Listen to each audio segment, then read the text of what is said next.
every single time. Every single time. Are we live? Is this going now? Am I here? Can you see me? I can't ever tell. Every single Oh, but time, I hear myself. What is this? What is going on? Are we live? Is this going now? Am I here? Goodness. Can you see me? I can't ever tell. Oh, goodness. Oh, goodness. Let me just stop all that. Oh, man. I had it all set up. Folks. I promise I did. And it started falling apart as soon as I hit play every single time without fail. But we're here. And we're live and we're ready to go. I believe we're rocking and I believe we are rolling. Shout out to everyone. I am your illustrious host, JDZ. I am in the building again and we have a spectacular event lined up. This is none other than the Clash of Champions. This happens once a year and this is an invitation only event, okay? In order to qualify to enter this event, you have to be a champion, either past, present, or current, ongoing champion. I can't say future, all the future champions out there. Shout out to all you guys. And so to enter this event, you have to either be an SJC champion, FLC champion, GFC champion, national champion, YCS champion, any champion that you have from the entire format of the history of Yu-Gi-Oh!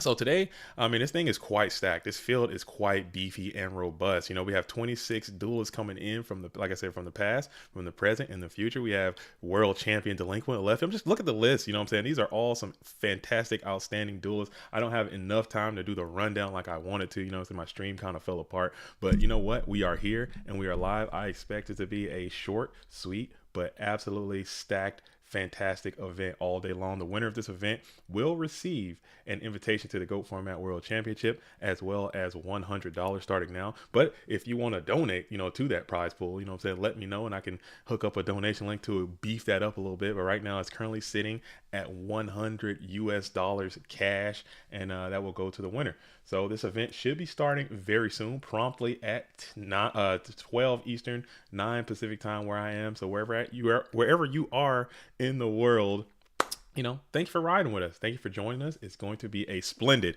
GOAT Format dueling event. Okay, sorry, but my wits are all about me this morning. You know what I'm saying? I have, how it is. You guys know how I give it up. You guys know how I get started. But let me go ahead and share this stream. Check the bracket one final time. And we'll launch this thing off and we'll get it started. Let's get it rocking. Let's see if I can find this thing. Without blowing up my situation even more. Let's see if I can do this without absolutely nuking my entire existence even more. Okay. Here we go. That's not it. I'm too old for this. Here we go. Oh yeah. Now we're cruising. For a bruising. Let's see if I can get this bad boy over there. All right.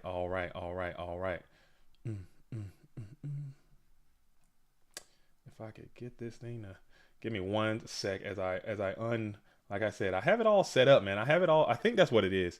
I think that's what it is. I think I'll be too prepared.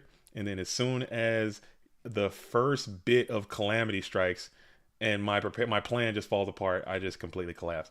All right. And I believe we are underway. So it is now 09 a.m. Eastern or Pacific time, 12 Eastern. And we're about to kick this thing off. So if all the participants are ready, I'm about to set this thing up to start. I'm going to look at it right now and we are about to fire this thing off. And here we go. We got some absolute heaters out here, folks. If you're into GOAT Format Yu-Gi-Oh, if this is your thing, this is definitely an event I would pay attention to because it's going to be phenomenal. It's going to be we got some absolute legends out here getting this thing started and we are seeding and we're about to absolutely get it going. Okay, seeding in progress. Please wait. Okay. Hopefully, you know what I'm saying? We're hoping that it just goes. Hopefully Dueling Book, or hopefully the bot doesn't completely just die on us right now. All right, put Big Mark on the stream. Big Mark, you want to start the stream off with Big Mark? We got to see. I want to see what these lineups are. I want to see who's all dueling first before we decide who's going to go in there. So I hit start and it should be firing off soon if it does. Let's see.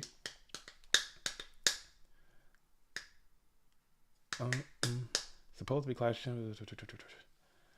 All right, let's see. It should be seeding soon. If you just give me the briefest of moments. It says seating in progress, please wait. So I'm gonna just wait. I'm gonna let the bot do its thing. You know, these bots, man, these robots, man, I just want to get a sheet of paper out, a pen and a pad, and just start doing this thing manually because I am so tired of this not going down. All right. Literally Marcus versus Dale. I don't think it's been seeded yet. I don't think that seed is accurate. Did that seed work? Did that seed work? I can't tell if that seed worked because the bot, you know what I'm saying? It does its thing how it does from time to time. All right, let's see if I can get my. All right, let's close that. Let's open this. You know how it is. Let's do. I'm looking at the challenge bracket, but it didn't do its thing. It did not do its thing. All right, let me see if it's seated properly. We can fire this thing off if it did. I'm gonna look at the seedings, and it appears to be correct. The seedings do appear to be correct. Yeah, everything appears to be good to go. So we're gonna rock with this. We're gonna rock with this. All right. So we got some requests coming in. Let's see. Let me refresh one more time. All right, we have. Oh, we got Marcus in that. We might have to bypass that one for now. We're gonna bypass that one. I want to start. I told this duelist that I would start with. Let's see who we got. All right, we're gonna start. I want to start with Alvarado. I told him I would. And you know, Nano and Marcus, that's gonna be a banger, but we'll come back to that one if we got time. All right, so let's fire this thing. Let's do it. Duelist, I believe the bracket is seated correctly. So let's duel. Let's play. All right, we can start. All right, so out there, if we want to get some heads up to all the duels out there, that we can go ahead and fire this bad boy off and let's get it going. Hopefully the bot survives all day and we can do it just like that. But I think maybe try hitting. Okay, let's see. Okay. I think it's. I want to say it's good to go. Man.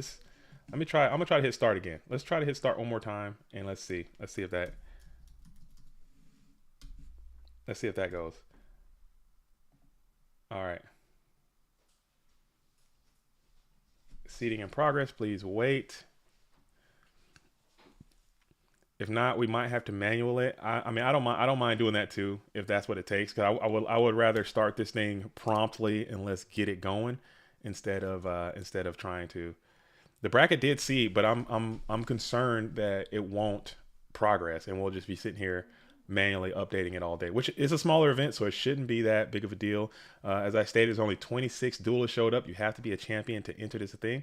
So I'm gonna start this bad boy off with Big Muscle. We got Alvarado and Michele Cimino. This should be a fantastic duel. Let's see what these duelists are up to, and let's see if they've gotten started. I say all the duelists, if you're out here listening, if you're playing in Clash, the bracket did seed properly, and you are able to start at right now. Let's go ahead and can't be. Yeah,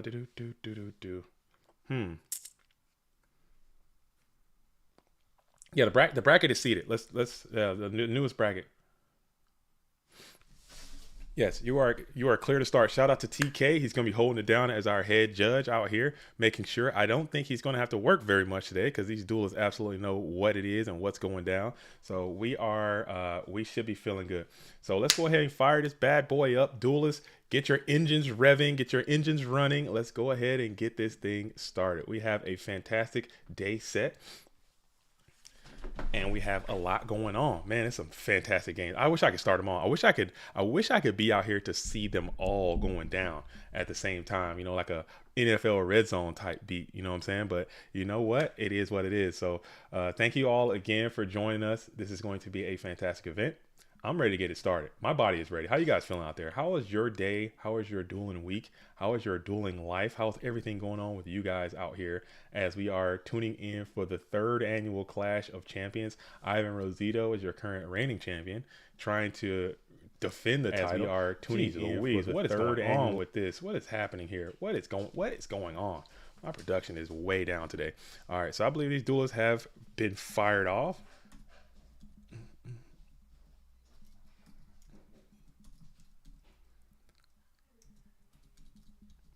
Okay, or not.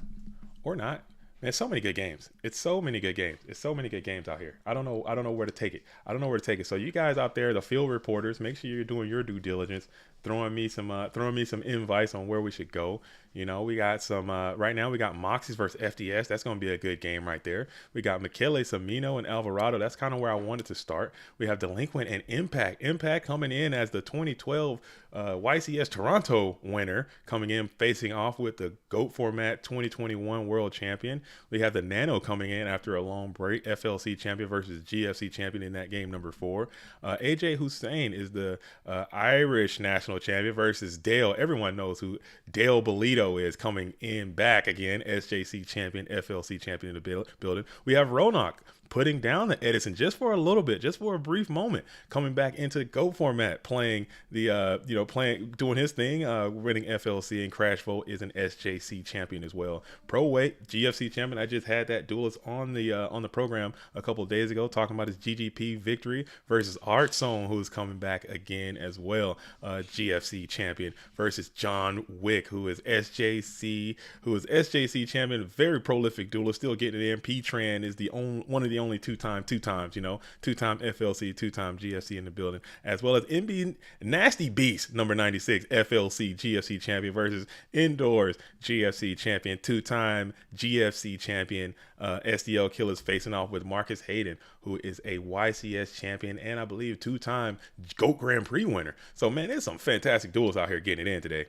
It is some absolute units out here for this round 1, and I'm waiting on this one to start. And I told Big Muscle I would start with him. Oh, he's in there. They're in. The game is on, and I'm hesitating over here. So these duelists are in. Here we go. We're locked in. Keep it locked. Make sure you like the stream all day long. It's going to be a fantastic GOAT format, pulse pounding action, nonstop. Keep your body rocked.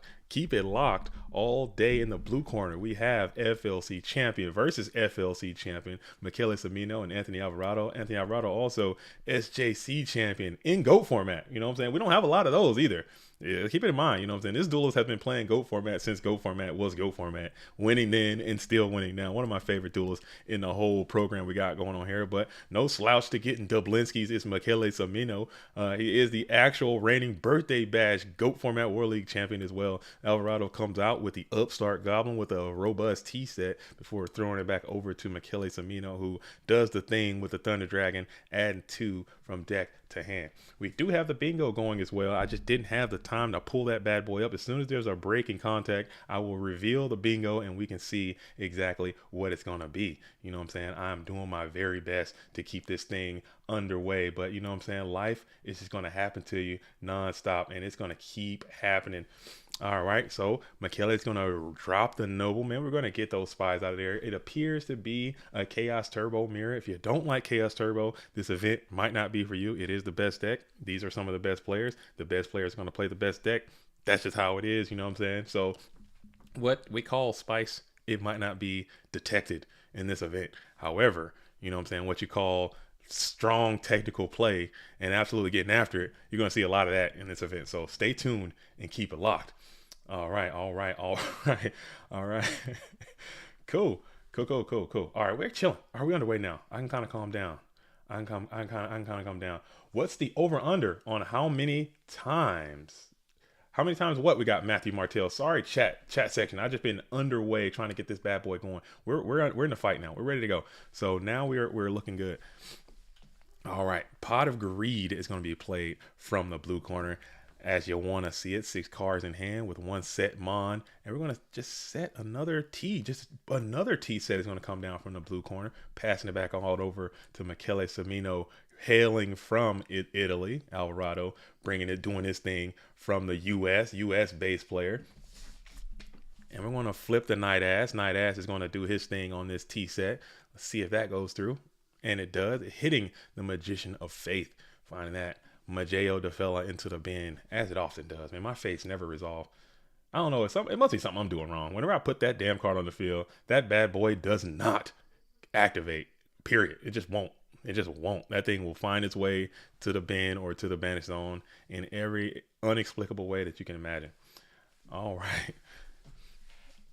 Ludo is saying, I'm sorry for Italy, but USA is going to win this one. Oh, man. Ludo does represent Overdose. Anthony Alvarado is the captain of that team. He has been for several decades now, you know what I'm saying? So Ludo's cheering for the home team, disregarding his countrymen.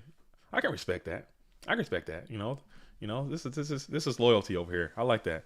All right, all right.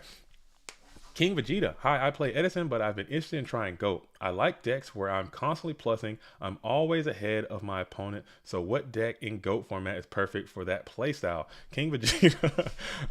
If you that would clearly be probably Chaos Turbo. Maybe some control decks can do that.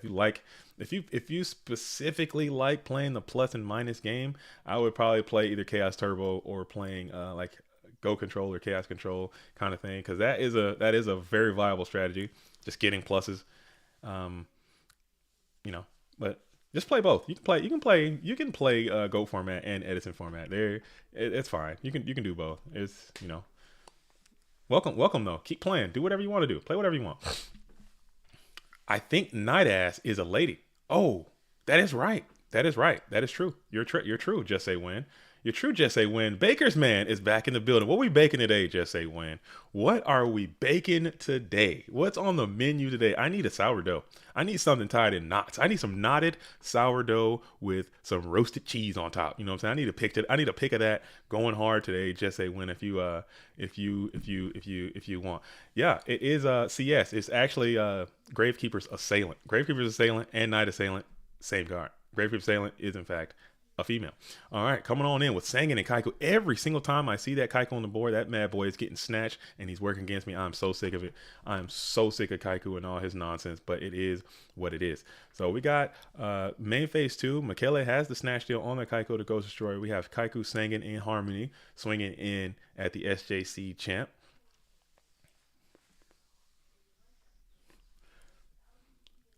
You remembered about the bread bake. Of course. I'm not going to forget that. Come on, man. I saw that bread. You sent me the pics. You came through. You sent those pics. I'll never forget. You know what I'm saying? I see you out here. I see you out here in this dueling world. I won't forget. Things that I have a terrible memory, but some things I just don't forget. And you're out here baking that bread. You know what I'm saying? Every time I see Just Say Win is my bread coming in. I need to see some knotted rye. I need to see some fancy presentation. You know what I'm saying? I eat with my eyes. All right. So we're going to go ahead and got a little set throwback over to Anthony Alvarado, who has got the Kiko. No, he tributed the Kiko for the set anything. You know what I'm saying? It could be Guardian Sphinx. It could be anything there.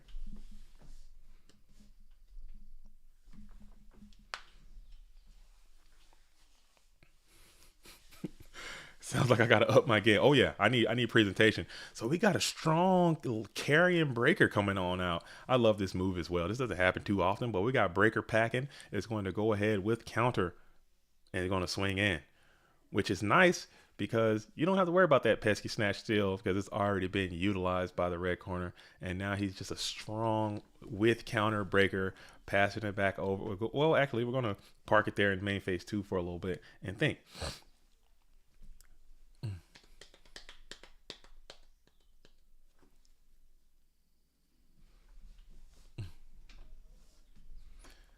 King Vegeta says, what is the difference between Chaos Turbo and Chaos Control? Chaos Turbo, they're both essentially control decks, but Chaos Turbo plays cards like Scapegoat and Metamorphosis, which allow you to access your fusion deck a little bit more. Play cards like Metamorphosis, Scapegoats. You can make Thousand Eyes Restrict.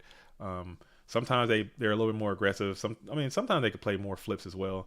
But Turbo, it's in my opinion, I could be wrong. It seems a little more consistent. Not saying it's better, but I think Chaos Control also has a little more that can go wrong. So it feels like it takes a little bit more skill in order to be more successful. I think, in my opinion, I could very well be wrong in that regard. Like I played both decks, and I'll misplay with Turbo, and I can still win. Whereas I misplay with Chaos Control, I will assuredly lose. So that's just the name of the game. All right. So we're going to go ahead and slam the Sangan into defensive position before setting another little T-set next to that Sangan in the face of breaker with counter. So now you have to ask yourself, do you pop? Do you use the counter? Could you set it in the face? Maybe it's a bluff ski? What do you do? What do you do in these situations? Do you use it or do you lose it? I don't know. I don't know what the right answer is. But he's going to use it, and he hits the Solemn Judgment. Wow. So that's a quality, robust plus on the breaker. You'll take that all day. I'll take that any day of the week. But it was so important to get that counter off of that breaker. Maybe he's got a more valuable card he wants to set, but we shall see. We shall see. We are still in the first main phase. Or maybe he thought the same thing. Maybe he tried to bluff out the SJC champ and thought he wouldn't use it. Maybe that was the idea. I'm not sure. You know what I'm saying? A lot of thought goes into some of these plays. And then the chaotic one is going to reveal himself as we discard Thunder Dragon to summon that Chaos Sorcerer in defensive position, banishing Sangin into the far reaches of the Netherworld. And then we're going to slam into the set GK Spy. GK Spy will yield yet another spy. And with that spy, we hit 4 spellcasters already. That was game number 1, and we already hit 4 spellcasters. That is a bingo for this Clash of Champions. Neat-o-rific. All right, make sure you guys are liking this stream as well. Sorry this thing started off so chaotic. Sorry it started off so chaotic and robotic. You know what I'm saying? But we are back in the building doing our thing, holding it down. All right, we got Beast Beats in the building. Let's go, Rod. We do have some. Who's Rod in here? Beast Beats. Shout them out. Shout out those Rod champions that we have in this tournament today.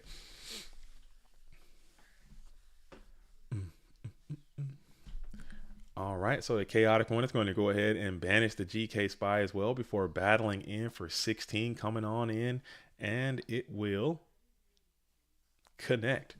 6,800 left, 46 for the blue corner for entering that second main phase. All right, we're going to end it. Throwing over to Michele. He's going to draw. Roanoke and Nasty Beast. The Nasty Beast 96 are the Rods. Okay, right on, Rod. I like to see the return of Rod to GOAT format. I like to see the return of Rod. Rod has kind of moved on and become more of an Edison team, which is so cool. I like to see him coming back, doing some GOATs. Well, I think most of these teams will end up taking over both of these formats because, if you got the skills in one, those skills do translate, and that has been proven. If you're good and focused and well knowledge and well versed and well studied in one of these formats, you can probably hedge your bets that you'll have success in the other. So the chaotic one will come down for the red corner, and then we'll go ahead and use his banishing ability and target the other chaotic one, banishing it from the field if it goes through. But the blue corner will ponder here, and yes, it will go through.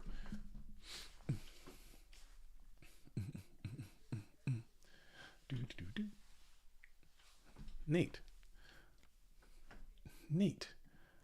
Oh man, so I forgot about this. And we're going to bring out the tribe. Okay, tribe is going to, let's see if he holds that priority. Yeah, look like we will discard at a detriment. At a detriment here, killing your own breaker, the magical one, and you're getting the chaos sorcerer though, and we're going to clean up for 1,600. About. Oh, sorry, I forgot I had those.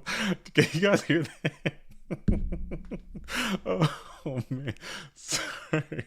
All right. I don't know if you guys can hear that, but I got. All right, they gave me a soundboard, you know what I'm saying? So I'm just so immature. I don't want to do it because it's just I'm gonna make it, make it really bad. I'm gonna make it so bad too quick. Oh man, but yeah, try your own guy kind of sucks. But you gotta do it. You gotta do it. Chaos Sorcerer is so powerful, man. I can't believe I can't. Oh, that was really loud. Was that really loud? Was that super loud? I'm so sorry. Let me turn it down. I am so sorry. See, that's what I need. I need my field reporters out there. Let me know if that was too loud. That's why I didn't want to do it. I don't want to do it to him. Let's see if I can. I think it's this one. All right, I'm gonna do a test. I'm gonna do another test run, and you guys tell me if it's too loud, not loud, or I'm still working on this. We're trying to add this. As Mirror Force on a Sangin stinks. Mirror Force on a Sangin sucks. You know what I'm saying? Was that too loud? Is that too loud? What is that? What does the sound on that? Is that too loud? John Doe says Breaker is not a good card. Breaker's a pretty damn good card, man. I can't agree with that. I can't agree with that. I can't get on the motion that Breaker is a bad card. A bit quiet there. Okay, let's boost it. Let's boost it back up. Let's base boost it. CS says, are we going to see any spice today? Very, very unlikely. I'm saying very unlikely that we'll see anything that you would classify as spice coming in today. I do say, but you know what I'm saying. It still should be a good event. It still should be a good event. All right, all right, all right, all right, all right. All right, back in. All right, back in. Let's see it. Let's try it now. Let's try it now. Let's see. How's that? Okay, I'm such a child. I'm so immature. All right, all right, all right. 2 cards in play. Michele is kind of down horrendous. Alvarado is up Omega, sitting with 7 cards in its possession to Michele's 2. But you look in the ban, you know, there's a lot of materials banished from the blue corner. And Kiko's on the field. Interesting combination of cards with Alvarado. This is game number 1. And that's double. This is game number 1. That's double main deck Kaiko the Ghost Destroyer. Quite peculiar for the situation. That's neat. You don't see that too often in these turbo decks. Dialed in. Oh yeah, that's what's up. That's what's up. I appreciate that. Now we got some field reporters. Shout out to Seru Kaizen as the AV team. Welcome to the AV team out there, keeping the stream going out there. That's what we need out there, because I can't hear it. I can't hear it myself, but we got people out there letting us know what it is, and we're going to slam that BLS. Let's see if we get a slam and ram, or we're going to do a slam and banish. It is going to be the banish option, and we're going to go ahead and set another mom beside it. This is a terrible position to be in if you are that red corner 1 card facing many cards, and that's just how it is. That's how it is, you know. That's the game sometimes.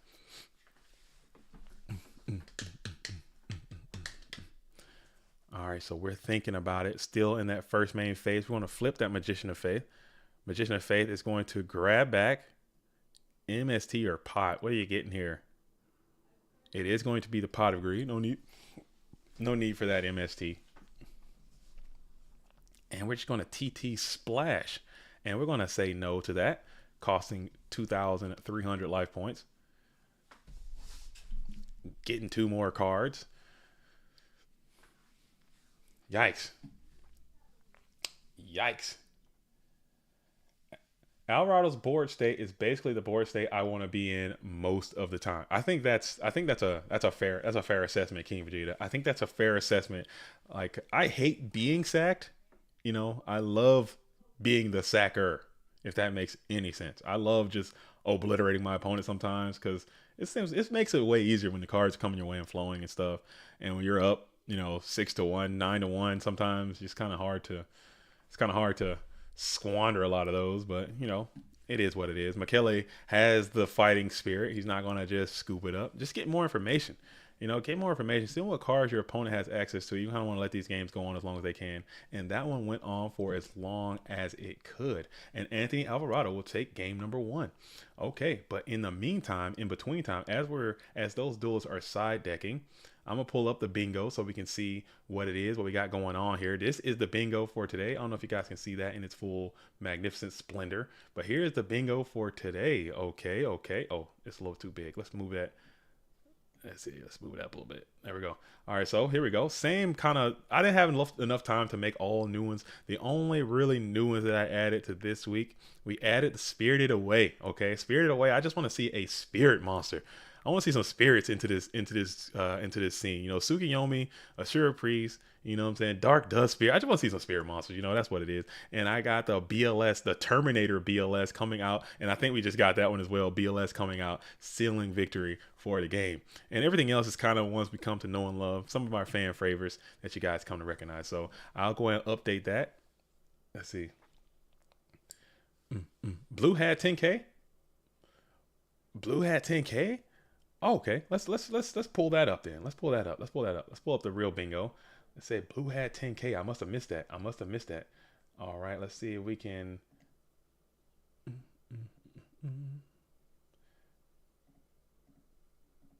If I can get it to work. Oh my goodness.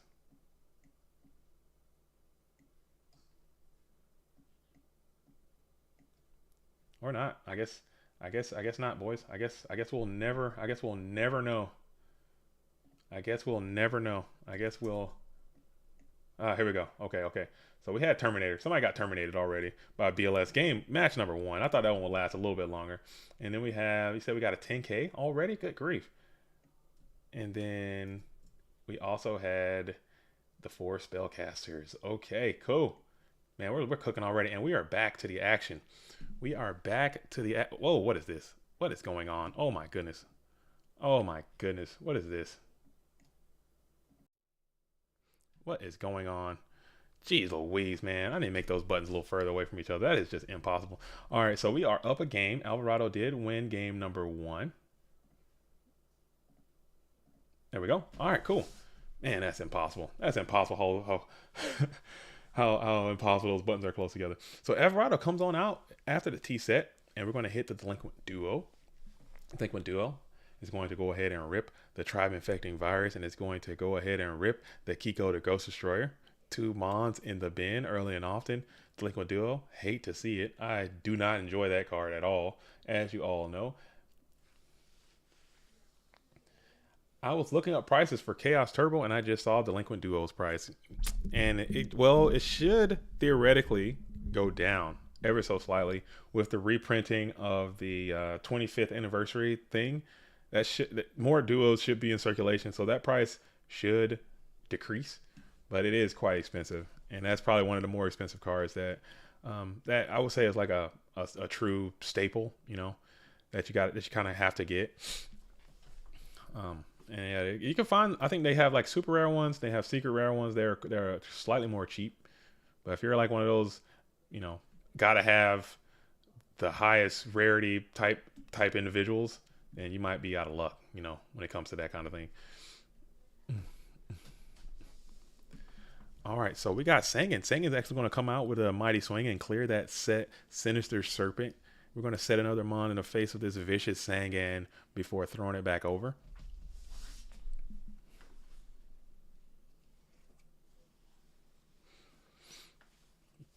And we're going to shuffle a little bit. 4 cards in hand for Michele Cimino with a Sangan on board in attack position. 1 set spell trap, and we're going to ponder. We're going to think about it here in that first main phase.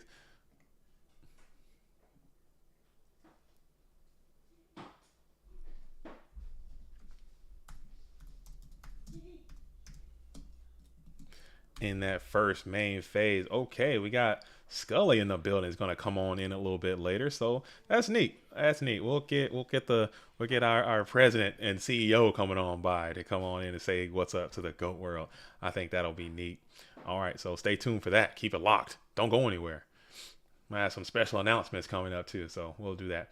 All right. So we are still sitting in that first main phase as Michele is in a deep think tank type situation, in a deep what do we call it? A mind palace, like Sherlock Holmes, Benedict Cumberbatch version. Oh, that was my favorite version. I actually like that one a lot. The Benedict Cumberbatch doing Sherlock Holmes.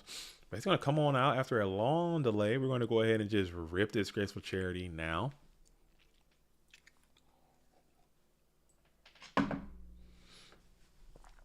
Adding 3, discarding 2.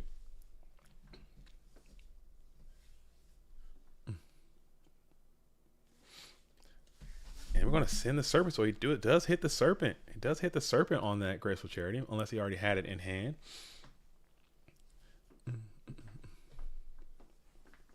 Oh, Madcap. Yeah, Dimension Fusion is another pricey card. Yeah, that one. And that one also should have gotten a reprint with the same thing, the 25th anniversary, but that thing is still super expensive. It's super expensive. Luckily, you know what I'm saying, I bought those when they were down. And whenever anyone was selling Dimension Fusion for a cheap price, I bought them. So I have a nice little playset of Dim Fuse already. But man, those cards are freaking pretty expensive. And BLS is going to slam itself in defense position and banish that Sinister Serpent. And Sangan's going to clear in for 1,000 attack damage coming on in before setting another Mon. These Chaos Mons are just doing their thing, coming on out. Man, BLS is so strong. I don't think BLS does not belong in GOAT format. I think that card is too strong. It just doesn't seem like a DM era card. It really doesn't. It seems too buff, man. It does too much. Get that guy out of here. Let's ban BLS. Come on, let's come together. We can do it. Luckily for me, my brother has almost all high value cards from the DM era, so I can always borrow his copies, duo and whatnot. Snack, you're lucky. You're lucky. I wouldn't let anybody, especially my younger sibling, my older sibling. No, none of my siblings touch my cards. Get your own cards. Get out of my face. You can't have any. These are all for me. I'm selfish. No, I'm kidding. I joke. BLS was broken even in 2011, 2012. I think that's where it belongs. It belongs in like some newer. I think BLS is banned in Edison format, which makes more sense for it to be there. They got Dark Arm Dragon in there, but no BLS. We got BLS and like freaking Sangan. You know, that's how fair is that? How fair is that, dude? I guess we got, you know, Trinity stuff, but I think BLS is more powerful than Pot of Greed in terms of just sheer ridiculousness. All right, but now the blue corner has to ponder a little bit, thinking about it, sitting in that first main phase, unless I'm the guy who's frozen. Am I frozen? Nope, we got a shuffle there. Maybe just a little lag. DB has been lagging, but as always, shout out to Dueling Book. I can't get enough of Dueling Book. I spend a lot of time on Dueling Book. You guys all probably spend a lot of time on Dueling Book as well. You know, shout out to DB out here holding it down. But man, this thing, it has been a little bit on the laggy side yet. Bringing in the Sakuretsu armor, which is interesting, probably to combat some of these enemy Kaikus that should be coming in. Just like some of these likes have to start coming in. We are at 67 watchers right now, early and often. Shout out to all of you. If you're spending any amount of time here, this is the Clash of Champions number 3, third annual. Thank you for being here with us and watching this, but let's go ahead and slap some likes in there. Let's get some likes into the situation. Let's boost that algorithm and get it on out, as BLS is going to succumb to Snatch Steal Tsukiyomi. Ouch, ouch, ouch. Very violent scheme maneuver here. And are we going to slam in, or are we going to yeet that Sangan? That's the question, because that's some tempting damage to just deliver decisively to your opponent's hitbox, but you give your opponent that extra search. Is it worth? I don't know. Let's see what the blue corner elects to do, because that BLS is free to attack now, since Tsukiyomi did reset that entire effect. How busted is this card? How broken is this card? That's insane. I don't know what they were thinking. Yeah, I think BLS would warp the Edison metas a lot. Light Swarm would be terrifying. I'm like, dude, and we're just going to go ahead and elect to banish that Sangan and bypass the additional 5,000 damage. Probably correct. Probably incorrect. I don't know. I don't know what the right answer is in most of these spots, but that just seemed like a lot of damage. That seemed like a lot of damage that was missed out on. You know what I'm saying? Where is it at? No, that's a lot of damage. I'm such a child. I can't do this without dying every time. Oh man, pass it out on a lot of damage there. All right, so we're going to enter that main phase 1 for the red corner. Staring down BLS for a second game in a row has to be hard, but you do have the Snatch Steal. You do have the Snatch Steal, who is going to come on out and find this BLS, and maybe you'll just go headlong into an attack, perhaps. And he goes in for 3,000, and he's going to hit the Mirror Force, and you are kind of okay with that exchange. You get a 2-for-1 from your opponent, and also get a huge threat removed from the field. So you're fine with that, even though it was your own BLS. So maybe that's just a 1-for-1. I don't know basic math. I'm sorry, gang. I'm sorry, but it is what it is. It did clear that huge threat off the field and get your opponent's Mirror Force out of the equation. But I don't know. Now you got to ask yourself, your Alvarado, do you regret missing out on that additional 5,000 damage? Will that come up? But you do play Upstart, boost your opponent by another 1,000, getting an exchange for another card.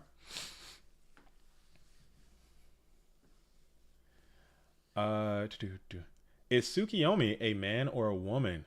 I can never tell. Tsukiyomi is beautiful. Okay, but I do believe that. And I'm not trying to get into any gender politics on a GOAT format Yu-Gi-Oh! Dueling stream, but Tsukiyomi is in fact male. Male, I would say, but hot either way. I'm not trying to, again, Tsukiyomi is definitely male. If, I don't know, can I even say that? Am I done? Am I finished? I don't know what the hell is going on. You know what? Just cancel me, dude. I'm trying. That's just whatever. All right. So we got GK Spy. GK Spy comes out, 1 in defense position, 1 flip to attack position, followed by Nobleman to cross out, hitting the Tsukiyomi. and then punching on, and then we're going to trib up for a TD, and then we're going to punch in for 16.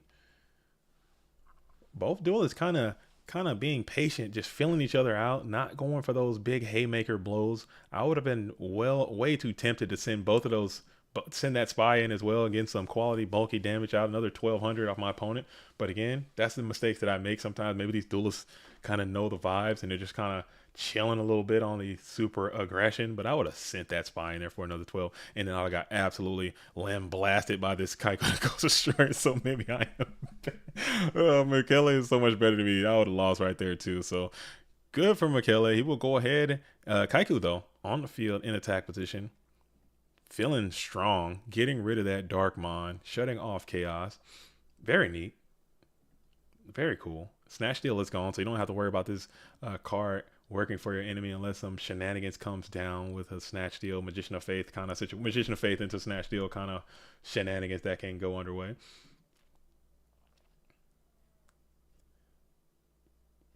All right. Do. Cool. All right. JDD got the channel demonetized just now. No, I'm working hard, okay, to not get canceled and not say anything inflammatory or offensive. But you'll be surprised. Like, I think as far as content creation goes and live streaming goes and video making goes, I think I am probably as PG as you can be. Like, I try not to curse too much. I try not to say anything that's like too politically offensive, and people are still like deeply offended. I get messages all the time about, hey man, you shouldn't have did that. You shouldn't have said that. I'm like, Roger that, dude. You're right. I'll work on it. And just keep it moving. It happens. It happens a lot. It happens quite a bit. So, you know, I try to stay away from anything inflammatory, anything like, you know, rude, I guess. But still, I still get blasted. So, you know, it is what it is. But shout out to everyone though. It's not most time people just kind of checking with the vibes and they're chill with it, man. But sometimes, you know, it is what it is. All right, so we're still in that second main phase. Alvarado holding it down with that bead shaking menace. Got one set mon in defense position. We have 3 cards in hand for the Alvarado before he throws it on over to Michele Cimino, who is still trying to get back into this thing. He's not out of it. He's actually well into it. What am I talking about? He's chilling right here, trying to find some quality units. And we're going to go and set one up in the face of this bead shaking menace, and he's going to throw it back over to Alvarado, who is in the first main phase with a set mon. I hate being it. Without an answer to these sets, and these turbo guys can just start flipping, doing their thing, man. It just makes me, what is it? What could it be? The Mystic Swordsman level 2. Let's go. Let's go, Blue Corner. I can support this activity. Now, this is some kind of activity I can support. You know what I'm saying? This is some activity I can support. I don't know why more duelists aren't doing this. Just put that thing in your deck and play it and see what happens. Trust me, it works a lot of times in these turbo mirrors. It's good versus burn. It's good versus turbo. Put that little dude in your deck and just send it and see what goes down. But now Alvarado has to think about it. You're going to pay 30 billion life point, 38.50. You're going to pay it to get that little dude out of there. That's what I'm saying. That guy's got some quality eval. I like me some little dude. And he's going to find his way to the bin. Old Luke Skywalker. Good luck trying to please the entire world. It's impossible. And we're going to flip the Night Ass. Very neat. Very neat technique. I like that type of maneuver as well. Alvarado's kind of back on that one. Going to bring out the level 2, get him nuked. But that would have been much better, though, if that level 2 could go through and you could slice and then flip and then pop. That would have just been an absolute combo breaker. But you know what? It is what it is. And we're going to upstart, giving Anthony another 1,000. Michele still holding it down with his GK Spy. Keeping that thing on the board, locking it up. You know? It is what it is. All right. So cool. I'll take $38.50 for a level 2. I'll buy that for $1. Yeah, that level 2 would have just went bananas. You know what I'm saying? That level 2 would have went crazy because you flip the Night Ass, pop the GK Spy, Kaiku's all up in your situation, and you're down Omega. So he had to do it. He had to do it. Ludo says, thank you for blocking my potential invite to clash with your Zaborg at FLC. Oh man, Ludo, that's hard, man. That's hard. I like some Ludo, man. I think Ludo is probably one of the more unlucky duelists we have. He gets right there every single time. He's been so close to these damn invites this season, and he just cannot seem to get over the hump. He cannot seem to make it. And we're going to bring out another really strong Kaiku who's going to clear both of these spellcasters to the bin, and we're going to continue the assault with the tribal infecting one coming on in for 16. And let's see if this Night Ass gets in there and attacks.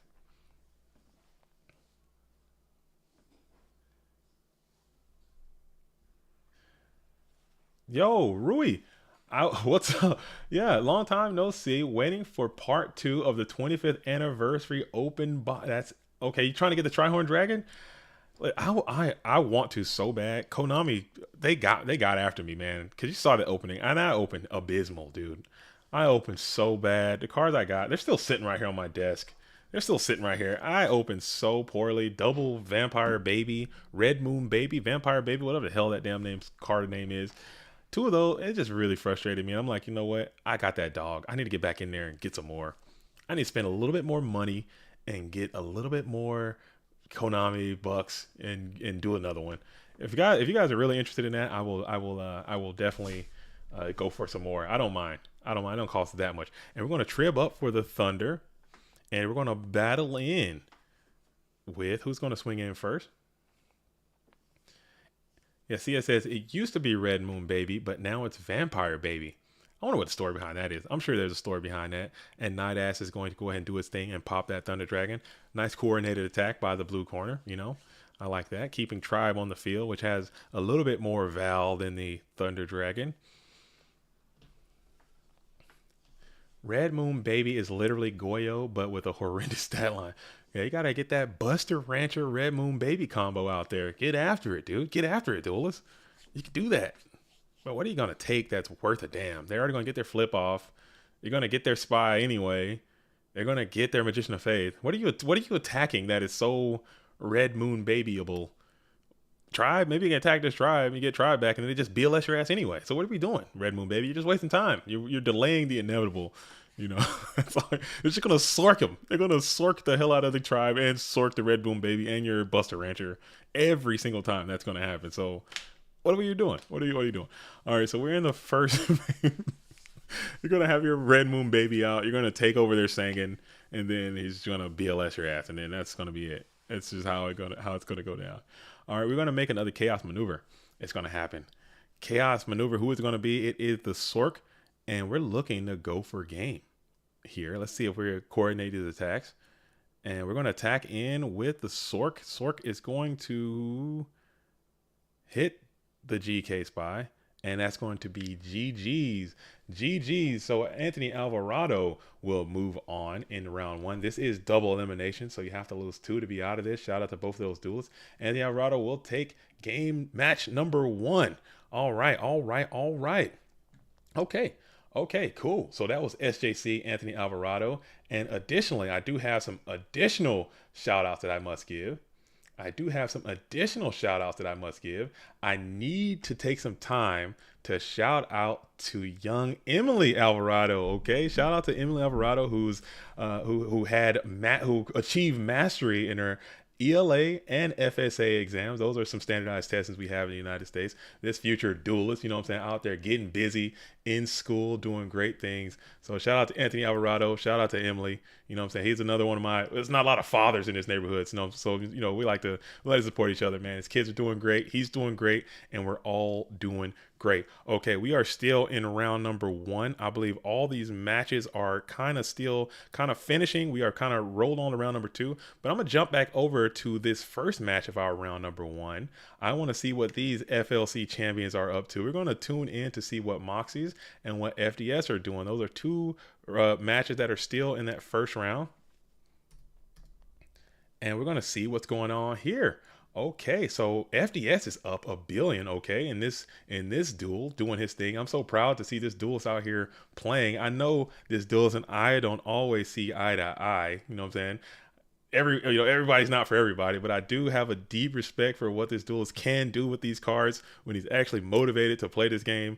He said on several times how much he despises this game and this community. I have to put caveats on that, but he's definitely very talented and he knows what the hell he's talking about. And when he is playing, he does play at an extremely high level, and everyone knows exactly who this is in the red corner as well. 2-time FLC champion versus FDS, 1-time FLC champion. This is still round number 1, so we're going to stay tuned on this, and we're going to pull back up. Yo, and I see you out there. I see you out there. I see you out there. Good show. Thanks for the show. It was nice. All right, so it is Thousand Eyes Restrict doing this thing, so we get some bingo credits as well, as Thousand Eyes Restrict has made his appearance. FDS is probably one of the last remaining Chaos Control players who does it at an extremely high level, doing great in this duel. Got that Tsukiyomi loop going with Thousand Eyes Restrict, very in a pretty commanding spot. Moxies is out. He's down. He's never out. You know, you always can find a way to get back into this thing. So we're going to set up another Mon in the face of this Thousand Eyes Restrict. Beast Beat says, finally beat Moxies in a match for the first time ever in yesterday's Friday 1 p.m. GOAT tourney. Ever? Moxies, man. Moxies is good, man. I'm telling you, he's a crafty guy. He's crafty, man. He always can find a way to just kind of weasel. He's one of those guys who just never, I'm down, but I'm never out. And this is actually going to be, appears to be 1-0 in favor of the red corner. So let's update that to be accurate. Okay, cool. Right on. Team Yu-Gi-Oh! Awesome. JDZ, we need you in other formats, bro. What? Oh, man, I'm a Go format. This Go format is home. This is me. I am dipping my toes. You know what I'm saying? I am dipping my toes a little bit of Ed Dog. I'm playing some Ed from time to time. I'm learning a lot, watching a lot. I am going to participate in the Edison War League that's taking place very soon. I'm going to play in that. I think it's neat. I think it's a really neat format. I think it's really cool. I've been looking into the Troop Dupe. I've heard about that. I heard there's lots of fun in the Tengu Plant format. I'm looking at that. But Goats is just my home. It's where I feel the most comfortable. It's where I like is these cards. Like when I look at these cards, every single one of these cards has a significant value and meaning to me. So it just makes me happy to be around Go format and these cards. You know, the other formats are very cool, and I'm sure they mean the same thing for people who enjoy playing those formats as well.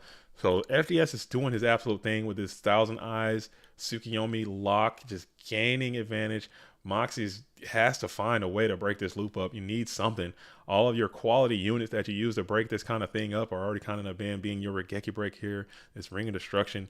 FDS is just trying to keep churning through all these mons that Moxie keeps setting, and then he can finally start getting in and punching in with that Tsukiyomi to get some quality kills in here soon. So we'll see. I think Heavy Storm, I don't know, it's not been played for the red corner. Has already been played for the blue, and we're just kind of chilling. Here. So we're interested in my phase. Get that Sinister Serpent back. 2,800 life points versus 2,600 life points. We're going to go ahead and reveal the No Man to Cross Out being set from the field. It is that Sinister Serpent. It's going to find its way into the outer reaches of the universe. And then we're going to play the Heavy Storm. So he did have the Heavy Storm, which was already set onto the field of play. Removing the Kaiko to Ghost Destroyer, removing the Ring of Destruction, and now Thousand Eyes Restrict stands alone and unafraid, and then we will set another Mon in the face of this purple sucking menace. FDS has a maximum hand size there with the most amount of cards that you can have, and we're going to go ahead and enter that standby phase and use the Regeki break, discarding Sinister Serpent, removing that purple sucking beast from the field. But now you have shown your hand, and now you have no cards left. And as the control player, this is kind of, I mean, obviously as any player, it doesn't matter what the hell kind of deck you're playing, but this is kind of where you want to be. You want to be up, and you want to know exactly what your opponent can and can't do. So now you can kind of have more flexibility to do whatever the hell you want to do. So obviously that goes without saying. You know, you don't need commentation for that. But damn, this is looking pretty good for the blue corner, if I must say. JDZ gonna be playing OQD. A lot of tokens summoned in that deck. Dandy is the new GOAT.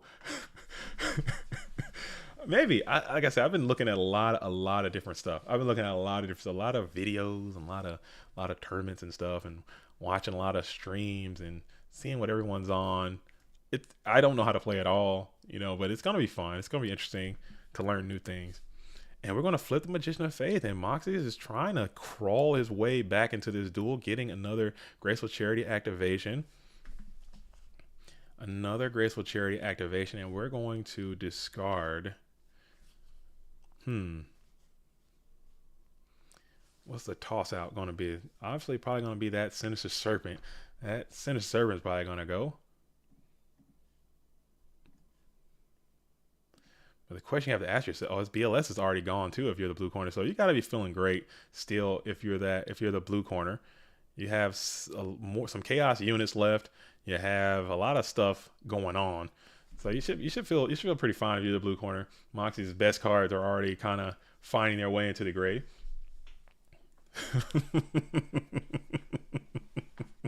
Oh, Nate Dogg, I'm not going to quote that because people might think I'm harsh in the vibe, but that is our reigning player of the year's famous anti-Edison rant. I don't know what caused him to go on that rant. I think he was just getting. I mean, when you're that used to winning, in GOAT like AJT is, when you're that used to winning, and then you go start something new and you're not winning as much, I can only imagine that it will be followed by negative emotions. I think that's what it is. so he had this anti-Edison rant. Now people are copy pasta and it to the thing. That's pretty good. It was pretty funny. I don't know. It's funny. A little bit of comedy there.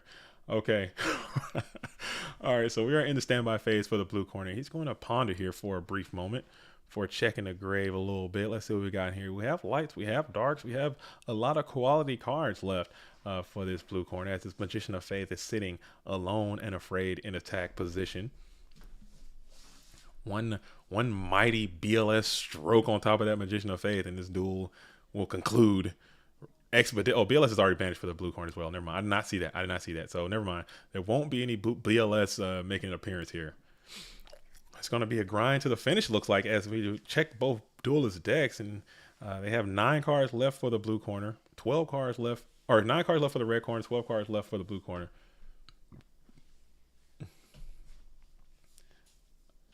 100% agree. BLS wins games on its own. Yes, I agree. I agree.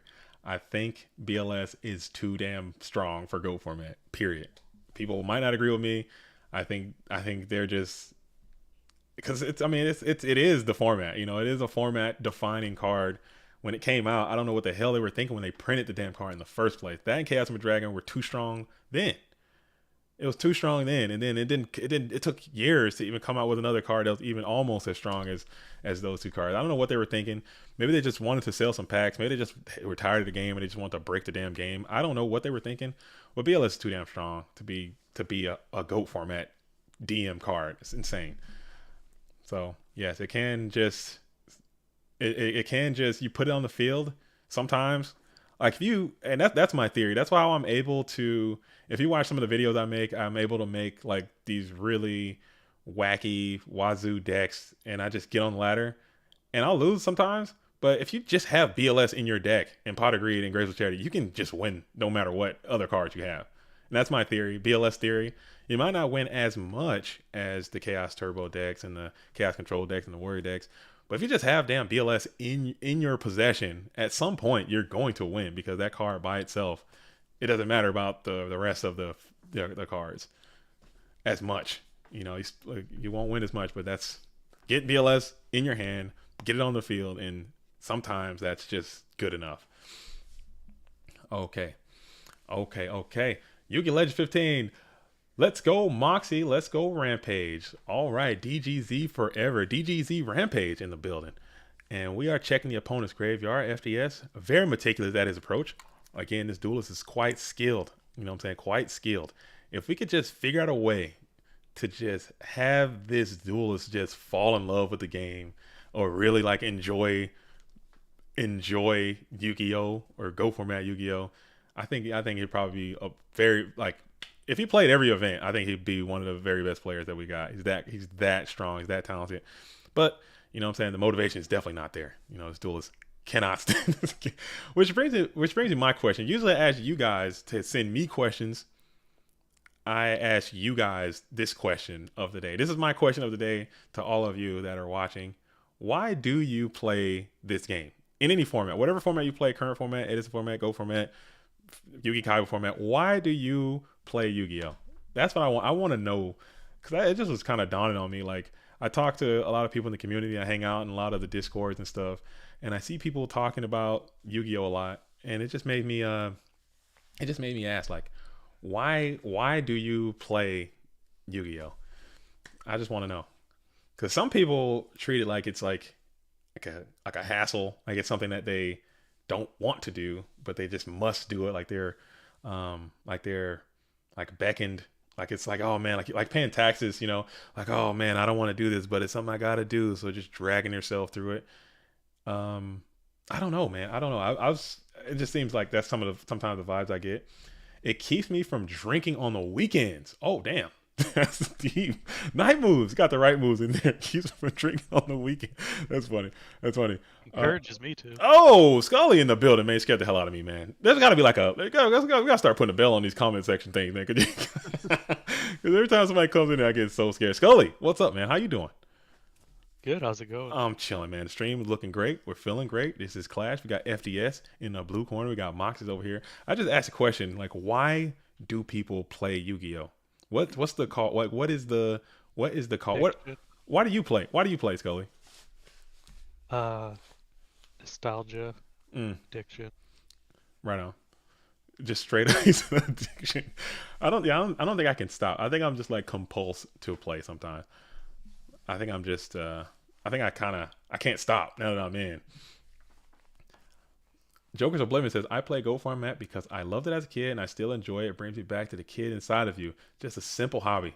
I like that. I think that's most people too.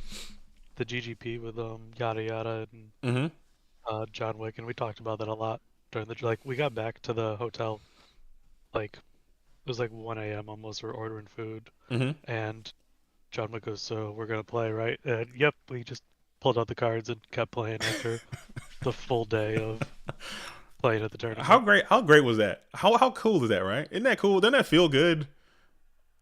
Oh yeah, it was awesome to be with my friends around doing that again. Like, we grew up playing and traveling to tournaments, so to go for the weekend together was awesome. That's awesome, man. I'm looking forward to it. I will be in if you guys are out there in the dueling world and you're in if you're in Texas area, if you're out there in the Texas area, I'll be down in the Austin GGP taking place on the 3rd. So 3rd of June. The Philly finals is going on right now. Carl and Ivan are playing. Oh, really? Okay, we could tune into that after this. After this one, we'll jump into that one. We'll jump in there and see what's going on. Man, what a crazy event. I love Clash. I always get so antsy. I hope because these duelists like to wait till the last minute to join up. I always get so antsy to know what's going to play. But this one was a great turnout. I believe we have 26 champions from past, present, and future coming on in. The hardest and smallest tournament of the year. Oh yeah, I would not want to play in this one. I don't think I can. You know, I'm not a champion just yet. Maybe someday I'll get myself together. Oh yeah, Crops. What's that? I'm sure you had 20 people fill out or try to enter that were also not champions. Correct. Correct. Oh, Crops. Oh yeah, we get to meet. If you're coming to Austin, Crops, I'll be there at Beast Beats. I'll be there and we get to meet. And I'll make sure I bring my Berserkerilla or bring something for you to sign. I want a Crop signature to add to my collection. So we're going to go ahead and bump the Magicians of Faith, and then we're going to clear the deco with the breaker before setting 2. FDS is still up a lot of cards, applying a lot of pressure to Moxies, but still cannot just get through. Moxies is still, like I said, he's very scrappy and resilient duelist. He is not allowing he's not dying, just rolling over and giving it up. But FDS, he's in a commanding spot here. It's just a matter of time before he can get through. Probably very happy they're up a game right now. And just gonna try to see whatever extra cards he can from FDS. Seeing what FDS brought in. You see the Sakuretsu armor in there. That's pretty interesting. Everything else seems pretty standard so far. Any kind of funky text. The bad part for Moxies here is they're out of spell and trap removal. So to make FDS doesn't have the most life points left, but to make that final push through the back row is going to be next to impossible because Dust Tornado's gone, Mystical's gone, Heavy's gone, Ring is gone. So it's going to have to be a small combination of cards that could actually get through FDS's board to get that last 2800 done. And your ring is also gone. A lot of your chaos mons are already banned as well. So you're just kind of Yeah, in an there's not much left. exploratory operation, as you're waiting. But like I said, Moxie's always has a plan. He never just mails it in. It's gonna be tough. These clashes are tough though, man. These duels all know what the hell is going on as the red corner continues to ponder about what's happening. Man, oh man, oh man. All right. Woo! Yeah, like Moxies could still have like Snatch and a monster could be enough for a game, but it would have to be just bluffs on FDS side for that to work out. Yeah, but you got to go for it if you can. I don't think that's going to be good enough. Just based on the graveyard composition of that blue corner, you see he's got those 2 metamorphoses, but not a single copy of Scapegoats has been played with 10 cards left. That attack ain't going nowhere near the health total of the blue corner. Fighting through Mirror Force TT and Goats is going to be too hard, Moxies has said reluctantly as he is beginning to realize that the Grizzly Reaper is in fact mowing for him. FDS got to be feeling great in this position with that relinquish staring down this freaking Cybertron dragon looking thing. What is this called, Scully? Don't make up anything, please. Be real. What is this card Moxies has as his do you know what that is? Cybernova dragon? What? Hypernova? I think it's Cybernova. Cybernova. Okay. Cyber Infinity. When that card chat saying came out, I think. The chat is saying Cyber Infinity. Cyber Infinity. Okay. So he does have the Snatch Steal. Snatch Steal is going to find Breaker the Magical Warrior. Yeah, I played 2 locals in 2015, and that starter deck had just come out. Oh, okay. And he's going to try to punch for game, and he gets there. Wow. It worked out. Wow. No way that worked out. Incredible. Wow. No Mirror Force, no TT, no Scapegoats. I'll be impressed to see what those cards were left. But it happens. That's the way it goes sometimes. I'd rather be lucky than good any day of the week, as Moxies is going to literally snatch steal. I got to pull that up. That's a bingo if I ever seen one. Yeah, so like I said, it was very unlikely as Moxie was thinking that was going to work. But you have nothing to do but go for it, right? Yeah, why not, right? That's what I mean. Moxie just never gives up, man. He's like a freaking... Oh, what is going on here? Controlled. What's happening here? Get out of there. All right, sorry. Let me get that thing out of there. What did I get out of there? All right, so we're going to put a snatch steal. That's a big old oof of a snatch right there. Put that in there somewhere. And we're going to keep it going. So we got a rematch. We got a Carl Waite versus... let's pull that up here in the bracket. So Moxies will move on to play against HAT BLS. We have Alvarado and Delinquent going at. All these matches are so good. We have Marcus LOL YCS champion, I believe, and also FLC champion already in the 3rd round after defeating Leo Push and P Honcho. We have Lefty is also sitting in round 3. Ivan and Nasty Beast are still going at it. So we're going to hop on into this John Wick versus Pro Weight rematch, the finals from GOAT Grand Prix Philadelphia that took place. Let me open the damn thing back up. What am I doing? Get out of there. All right, it should be back up. If it's not, it should be back up now. I can't tell if it is or not. There it is. All right, so this one is actually, Carl is up a game. Carl is up a game right now, so I don't even have to update my chart. And I just left it winner side. I took your advice. It's just going to be winner side, and it's going to be damn loser side. That's how we're going to do this today. No drama. Okay. Nice. All right, so we got Carl, who is fresh off of that GOAT Grand Prix Philadelphia win, as stated. If you check out the interview, he did come by the program twice. He did? In the GGP, yeah, he beat him in Swiss and in the finals. So John Wick's got to be out for blood, trying to get some vengeance on Pro Weight, who did come by the program. He sat down and talked about his GOAT Grand Prix Philly. That video is up on the channel right now. If you haven't seen that, go see what this duelist has to say. I checked it out. It was a good interview. He has some lofty goals, man, set up for himself. He wants to take this down. He wants to take down Worlds. He's on a warpath right now. So we'll see if he can attain some of those goals. As Wing Blast is going to come on out, find that Sangan, set him back a turn, and get some value out of the Night Assailant, adding the GK Spy back to the hand. Very neat for Carl. Okay, so now John Wick must think, do you clap into this set? What? Oh, nope. We're just going to Nobleman that bad boy. And it is a Serpente. Find itself out of play as well. Oh man. I gotta say, watching John Wick play over the weekend was the best I think I've ever seen him play. Mm. And as Carl said, he was doing it with like an immense pain while he was playing too. So it was very impressive. I know. Yeah, it's such a tragedy. I'm glad he's okay. I know he had a workplace accident. If you go back and check that stream up, it's also available on this channel as well. Just go back and check that out after this, of course.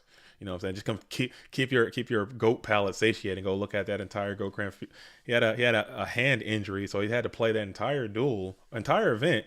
9 rounds plus with one hand. Because his hand is. Yeah, and every time that he accidentally like used his other hand to shuffle and stuff, he was like in immense pain. Right. So it was a long day. That's heroic, man. That's heroic. And we're gonna come on out with a heavy storm. Heavy storm for one usually spells trouble if you are that red corner. It's gonna be a Sukiyo Flip Me who's gonna come on out and get a clean plus on that Breaker the Magical Warrior and then find its way back to the hand. So we got some spirits in the building. First spirit monster we've seen today. That counts. I'll take that. All right. So we're going to come on out with GK Spy in attack position, bearing down, clearing up for 12 as these duels are just getting after it. You don't see a lot of turbo matches go like this, but that's the value of this deck. It can do a lot of things needed to be done in whatever situation. Not a lot of setting. You just got a lot of slamming and swinging. Carl told you summon Dekochi, I guess. Summon Spy is right there with it. I'm fine with that. If you know your opponent has Tsukiyomi in hand, just bring the Spy on out. And then maybe they can't play it because they'll have to flip it for you. As that's going to come out. Now you got the Dekochi. This is funny. There's the summon Dekochi. That's pretty funny. Dekochi beats up Spy. You don't see that play take place too often. As Pot agreed, it's going to be the next card revealed from the top of the deck from the red corner, excuse me. And now 3 cards in hand for both duelists. Dekochi on the field in attack position for John Wick, who will force a set. That's insane. Now you got to deal with Tsukiyomi loop here on this Dekoichi, or maybe even a better play. And yes, that's probably going to be the play. Tsukiyomi comes on down, loop, and re-loops the Dekoichi before drawing 1 into an upstart goblin. Gets another. And then to the mind control coming on in. This is probably something good. Oh, yep. And it is the Magician Another Effect. duo? Let's see what the graph's going to be. And yes, it is the Liquid Duo, but John Wick has disconnected from the duel. Let's send our healing energy over to the blue corner to ensure that duelist can get back into the game. Clock is going. And he's back. Oh. Okay. All right. Carl scooping apparently. Okay. And B says, when the turbo players get tired of setting and want to give warrior player style a spin, just send it, man. Just send it. And I guess game 2 and beyond, it's not as bad as you would think because, all those mind cons and knocks and all the anti-setting stuff is going to be so flowing all over the place. Why not? Just go ahead and send it. All right. So wrong one. Round count, we got 1 and 1. Damn it. Oh, I'm just really all over the place on this one. There we go. I didn't sleep very well last night. You know what I'm saying? I didn't sleep very well last night. I had a terrible week at work. Oh my goodness, they're just coming at me with everything they got. They just don't want to see a real one shine, I think. I can't wait till I'm done. Just a little bit more time. Let's pull the bracket back up as we're waiting. Again, as I said before, we got the play of the year. 3-time FLC champion versus 2-time FLC champion. They're getting after it. We got the world champion playing against Anthony Alvarado, getting busy. Marcus LOL, like I said, is already waiting patiently in round number 3, as well as LaBounty and Alefia. Crash Vote has already been sent down into the down bracket here, but he's in the down bracket version of the winner of this round is 3. playing LaBounty too. That's going to be a good one. Man, so many good games. They're all good games. They are all GGs. All right, so we're going to see if they're back up, and yes, they are. So it is 1-1. No kidding. Every match is what I want to watch. They're all good. There is no bad matches, not a single one. All right, so we are in the standby phase. We're gonna go ahead and do a humble tea set before throwing it back over to John Wick. 6 card in hand. Give it a quick shuffle. Let's go ahead and exchange one of those for another and 1,000 points. There it is. Very nice.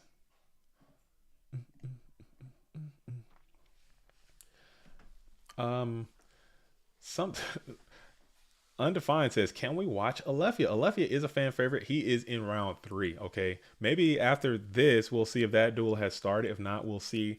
We'll check another one, and then we can probably go see what Alefia is doing. Got to see Alefia. Hopefully that duelist can finish this event. This is a smaller event, and I know that the health issues that he's going down, he can't play for too long.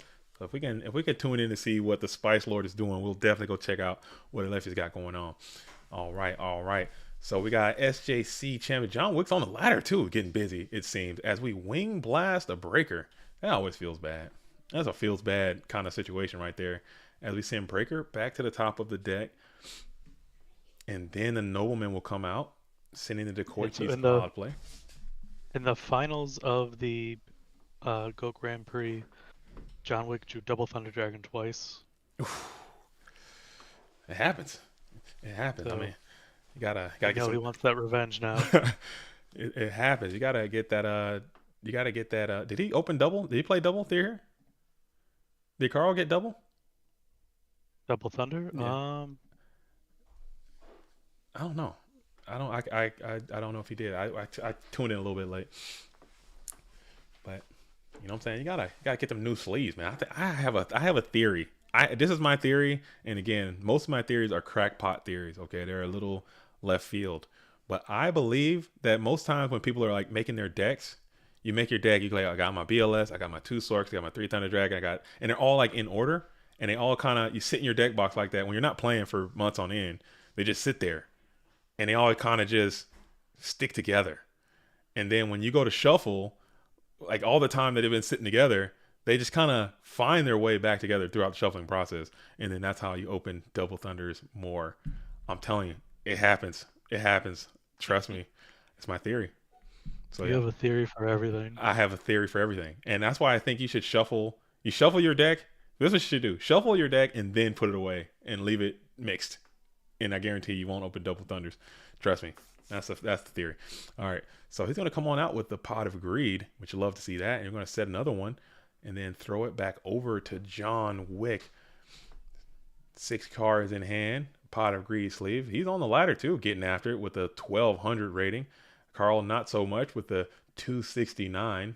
Love to see that. Yeah, he told me he got there with Burn. Just playing Burn on the ladder. Yep. Burn is tough on the ladder, man. A lot of these. We got a lot of growth coming in. Shout out to all the new duelists. They aren't really digging the Burn vibes just yet. I think there was 0 Burn decks at the Go Grand Prix. Because people got that thing figured out. That Philly Go Grand Prix is one of the harder ones that we have. So a lot of duelists in there play the online game too. So they know kind of what the vibes are, how to beat Burn and your Mystic Walks and how to attack right and how to play it in time and all this kind of stuff. So I would anticipate that a lot of Burn didn't show up. Did the library player show up? He showed up last time. I was there. He did. Oh my goodness. Shout out to him, but he did not learn how to play the deck between last time and this time. Oh man, that's rough. Because I want people to play. Man. But if I fly, listen, if I get on this, because I'm where I am, I have to get on an airplane and I have to literally fly to Texas. Okay, and I have to get a hotel room and a rental car and food. Like I'm paying. It's not a cheap thing. This is a labor of love. This is a whole event that I'm going through. If I go through all of that and I sit down at this table and my opponent loads up Royal Magical Library FTK, I'll be upset. I think I wouldn't want that. I wouldn't want that to happen to me. You know, I wouldn't want that. I wouldn't want that to happen to me. That'd be rough. All right.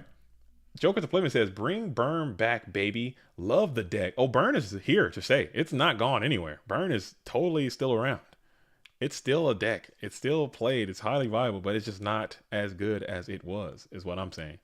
So we're going to go ahead and use that Regeki break on the Heavy Storm, clearing both. And then the Chaotic one is going to come on in.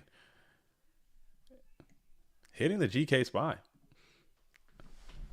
You did save yourself some serious damage if you are the blue corner. Or by getting that Regeki break on that Grave Spy. That's a lot of damage you would have also had to deal with.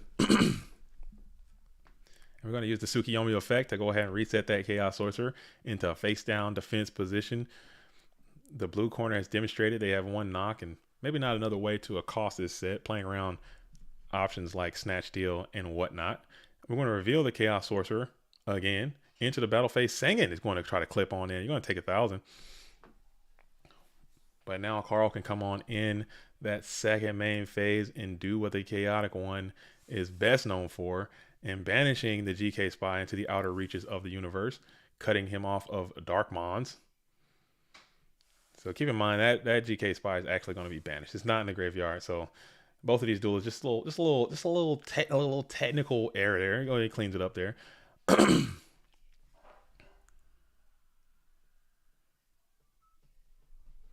There we go. Just a little bit of laggage there. Cool. And chill days. Don't worry. I'm not playing Library FTK, as he smiles and he sends a little wink. I'm telling you, Beats, I think I know you well enough to, if we sit down and you're my round one opponent and you say Royal Magic Library, I think I might just uppercut you right there. I think I'll just send you one, like send you just a down diagonal forward strong punch, like right across, just a hurricane Sworyugen uppercut right onto the face, right onto the hitbox, dude. I'm a straight up just forward tilt punch, dude. That's the deck's best chance of winning, though, as a real life event. I know, man. I know, but I don't want to. I just don't want to do it. I don't want to do it. I just want to go over there and get after it. So Snatch Deal is going to find the Chaos Sorcerer into a headlong trap dust shoot.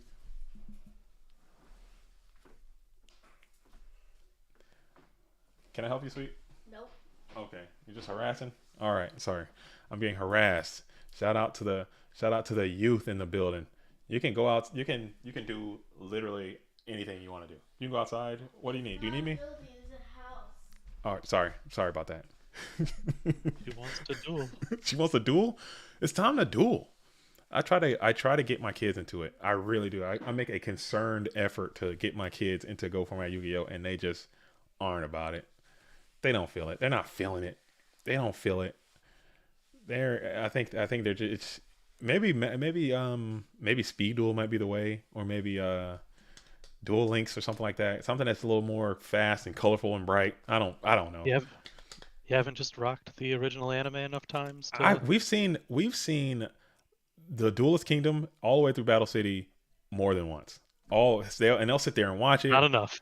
They'll sit there and watch it, and they love it. Like they get down with that could be you, Covenant Scapegoat. You could be Joey Wheeler right now. That's it. I got the cards right here, and I'll set it up, and they'll be like, "This ain't the same. This ain't the vibes. This ain't the vibes." Maybe if I get like a character style decks or something without like. Because maybe I went too hard. Like, okay, here's like a tier 1 deck. Okay, here's card advantage, kid. Learn quick. Here it is. Yeah, you know you wreck Speedman them and wondered why they weren't interested. I like rule sharking my kid. You see that, kid? You said main phase 1. You can't get that servant back in standby phase. Completely out of the question. All right? Get good, kid. Here's ring, BLS, snatch, breaker. Get out of here. Get good, nerd. Slap him. What am I doing? All right, here's a box of cards. Just throw them a bunch of bulk. I'm like, here, make your own deck. Figure it out. And then make fun of them for it. You got a 95 card deck. You know what I'm saying? You flip weather report. Nerd. All right, nah, I won't do them like that. Hand them Hoban's book on their 5th birthday. Oh my goodness. Sorry, kid. Pass prio. Can't TT. That's great. That's what I'm talking about. Just like, here you go, kid. And we're gonna sack up the Tsukiyomi for it, and we're just gonna go on in. We're coming on in. This BLS is flowing, rocking and rolling all day long. That is a robust amount of damage. Is this game shot? That is 18. This is 3,000. Got the ring. And flip ring, and you're just a. But he did see that trap dust shoot, so he did see the contents of the hand, so maybe he felt comfortable enough to make that type of maneuver. And Snatch is gone. Yeah, it's not a whole lot that you can do.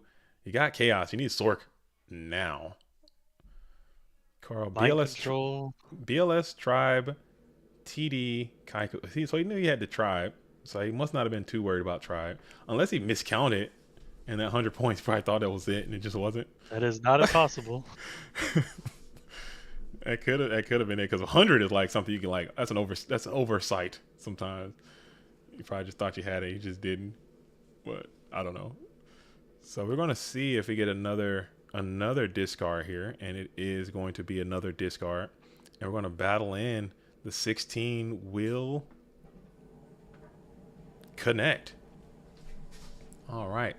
So now you just need a card with higher than, and there it is. Right off the top, it's going to be the breaker, and that will end this duel. Carl seems to just have his teammates' number lately. He has got John Wick's number. That's 3 in a row. 3 wins in a row over John Wick, which is hard as hell to do. Right? I don't think I've ever beat John Wick once, let alone 3 times in a row. That's insane. That's insane.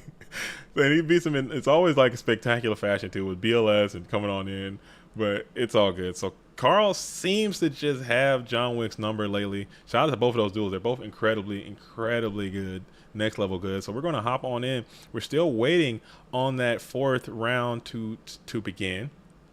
Or excuse me, that 3rd round to begin. We're still hanging in that 2nd round. I kind of want to jump in. Let's jump in and see what Ivan's doing. He is our reigning Clash of Champions winner, won Season 2. Clash of Champions. He's playing as Nasty Beast 96, aka Rod Sittington, aka what's the other name?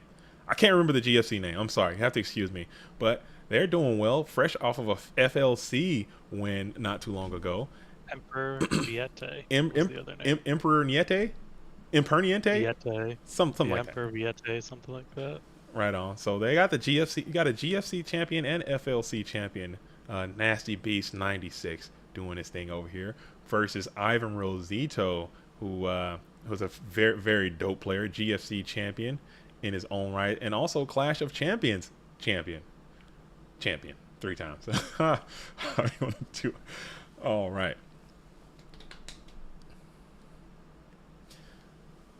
So we're standing there. We're going to go ahead and play the Snatch Steal on the Magician of Faith in attack position, usually an indicator that there's some type of shenanigans going down with a Book of Moon or perhaps Tsukiyomi, as this duel is also 1-1. I'll be interested to look at the stats of this game to see how many matches go to all 3 games and how many end up being, being decided by who went first and whatnot. That'd be interesting analytics, I would say. But we're just not going to do anything. We're just going to go ahead and trib up the Magician of Faith for a set mon. So probably going to be that Guardian Sphinx that Ivan likes to run. I'm just kidding. It's going to be set on the field right now in defensive position. Cool. And it's going to be 1-1. Nasty Beast won that FLC, playing a really cool return deck. And it appears they're back on the return strategy again. Maybe changed up a few things. More of a, look like you got some turbo stuff going on here. Graceful Charity and Duo already in the bin, as well as Sinister Serpent, which has been forgotten. Shout out to those dudes, man. Sometimes it happens. But we got Ivan still hasn't getting into those good quality nutrients that are needed as you T-set, throw it back on over to the Nasty Beast number 96 with the Dark Arm Dragon. That's another pretty cool card. I've been learning about this card and this card over here. Both of these duels have some pretty sinister looking cards as their avatars there. As Ivan's taking us for a little trip with his sleeves, and Obelisk the Tormentor is kind of staring us down as well. All right, so we got matching T-sets, mirrored T-sets as Ivan enters the first main phase.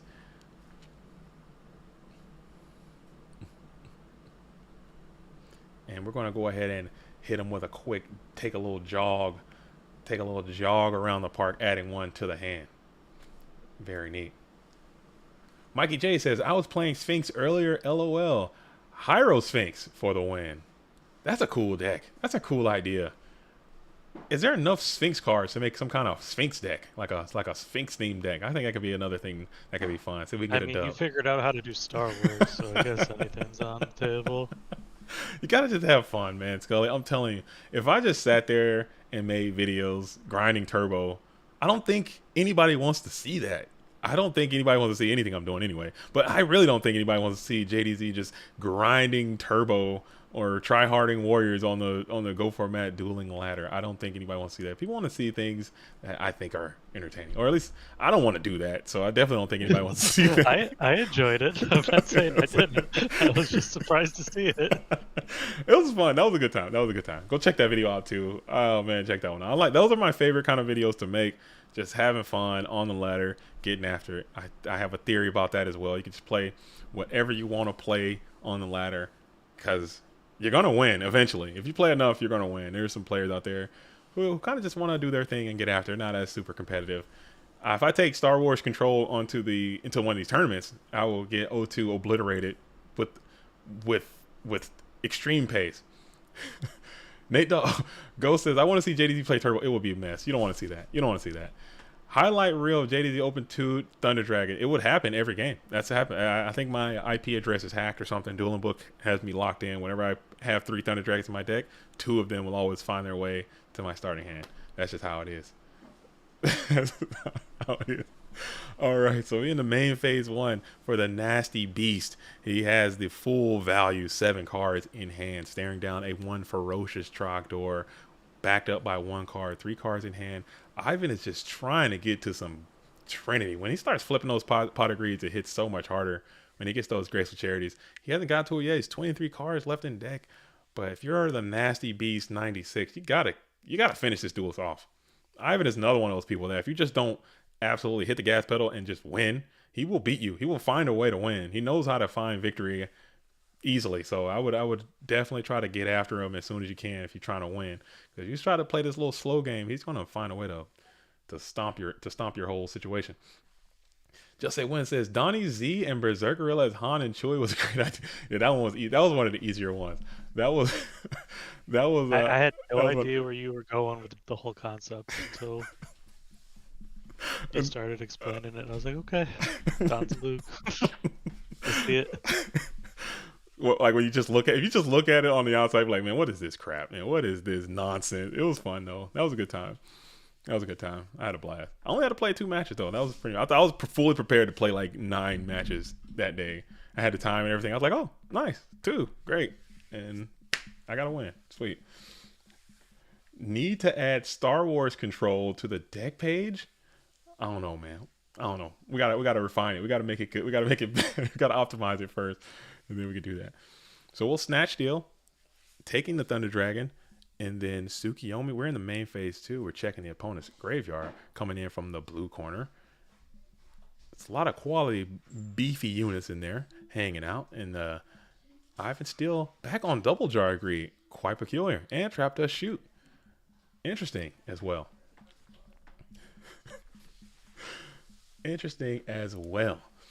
All right.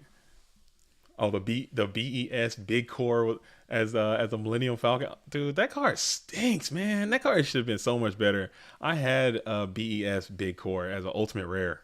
I think I had an Ultimate Rare one. I think everyone did. I think they like mass produced that one as Ultimate Rare. I don't know why they made that one so accessible, but BS Big Core is so trash. Why did they didn't give it like something cooler? And we're going to go ahead and use the Regeki break, target the Snatch Steal to get back the set. There we go. Yeah, get back the set Thunder Dragon there, and you get the Magician of Faith back to your hand as well. Very neat.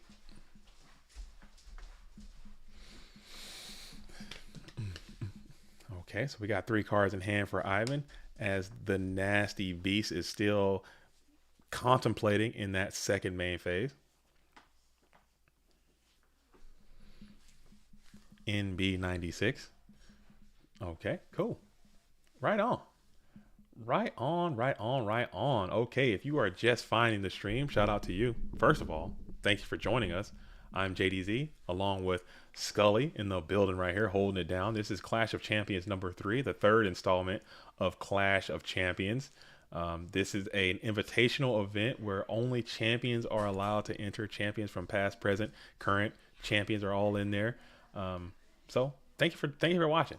Let's GoFormat.com. Stay a while. Also, as you're finding the stream, make sure you go ahead and hit a like on the stream, please. It helps us out dramatically in terms of analytics and algorithms and the flow of all that. So if you haven't hit the like, go ahead and hit the like. I think you will enjoy what you might be seeing, or not. And if you don't, then you hate JDZ. Whoa, there are people who do hate me. I'm hated. I am, but you know what I'm saying. I think more people like me than hate me. I would hope anyway. I would hope. I'm sure. You know, if you put yourself out there, you're gonna receive hate. Call them out. You're gonna if you put yourself out there. If you say, "Hey, here I am. Here's what I'm about," and you know, you present something that presents an opportunity for someone to say that thing sucks that you've made. You know, that's just natural. That's human nature. You know, that's fine. You just take it. You know, but for everyone that does hate, there's always going to be more people that like, oh man, sometimes I get messages on Discord or in my dueling book DM. Hey man, I like the videos. I like what you're doing. It means a lot. I'm back in because I saw this video and now I'm back playing again. Thanks for everything you're doing. Thumbs up to those people. But sometimes it gets to the point where I barely can play dueling book anymore on my main account as my JDZ account because people just get on there and they just love to just torment my life, dude. They just love to just make me I don't know. They like trolling specifically. I think people get a kick out of trolling, and trolling me specifically is just what they enjoy. So I mean, I know exactly how you feel. Oh yeah. I can only imagine if you load up because if you load up the GoFormat.com dueling book account, you're going to get trolls, and it's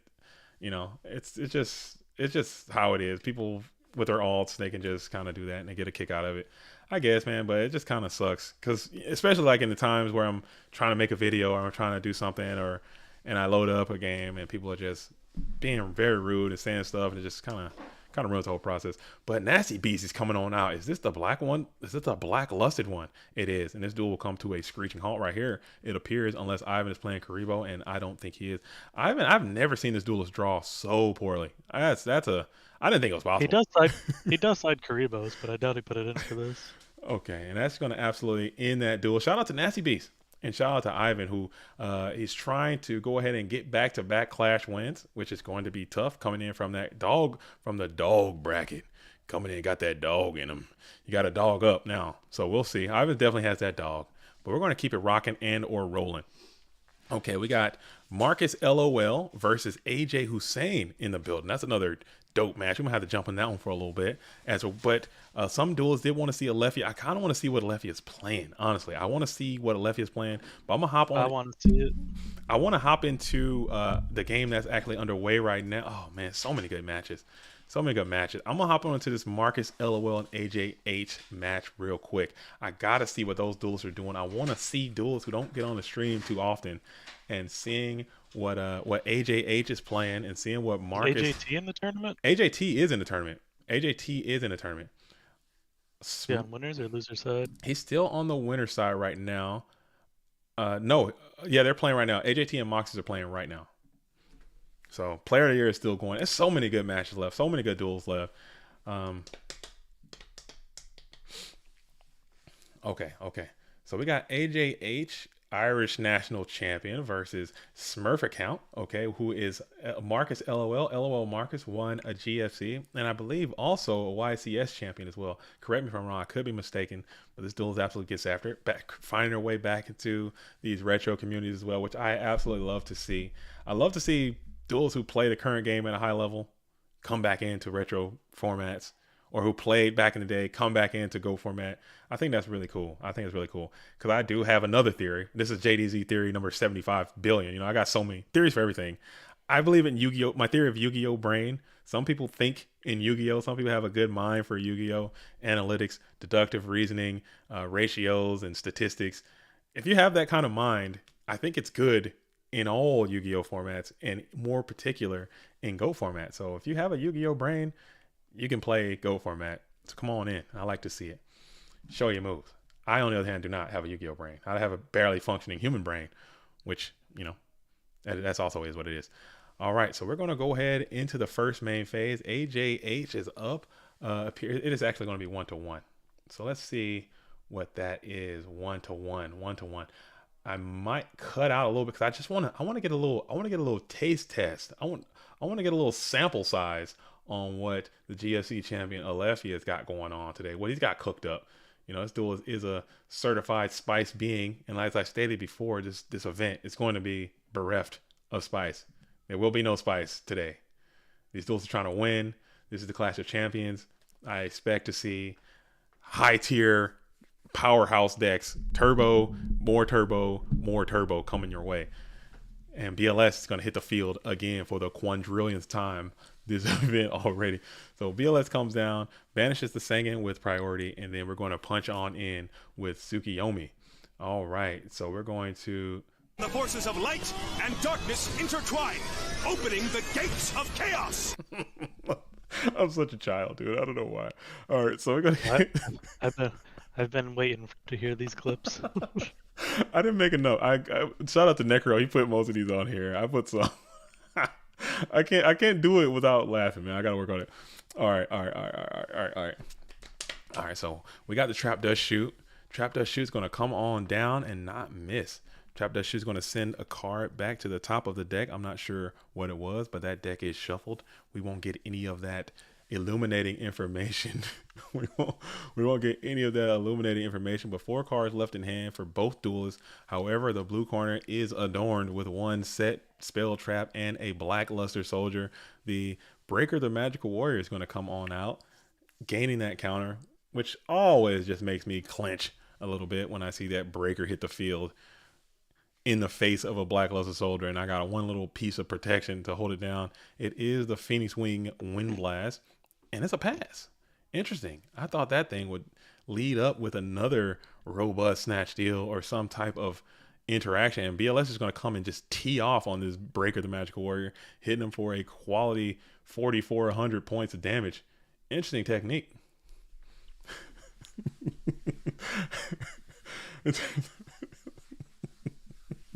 I got the. I'm sorry, I'm a child. Oh my God!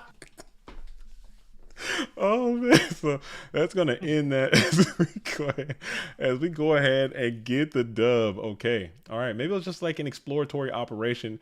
The red corner just wanted to see what that set was, finding out that the duelist was indeed on the Wing Blast variety of traps, and getting that just getting that little bit of illuminating information before passing it over. So that was a good duel. All right, so Smurf account Marcus LOL Marcus lol Marcus. We just call this duelist Marcus and AJ in the building, holding it down. Okay, side decking in progress. Oh, Nate. Oh man, I got this one too. This one kills me, dude. I gotta get him. All right, that's it. I'm not done. I'm done. Oh, it needs you guys gotta let me know. You gotta let me know. Which ones I should add. I'm gonna get this thing dialed in, and once I figure it all out, we'll have one for almost every occasion. I won't even have to commentate anymore. Just sit there and just push the buttons for everything that's going on. Okay, so we're gonna come on out with Trap Dust Shoot early and often.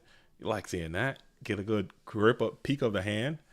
A little peek of the hand. Both of these duels not writing anything down or letting us know. They're not letting us participate in what's going down in these hands. So 6 cards. Maybe they'll write something down. Maybe they're taking copious notes. I started taking screenshots.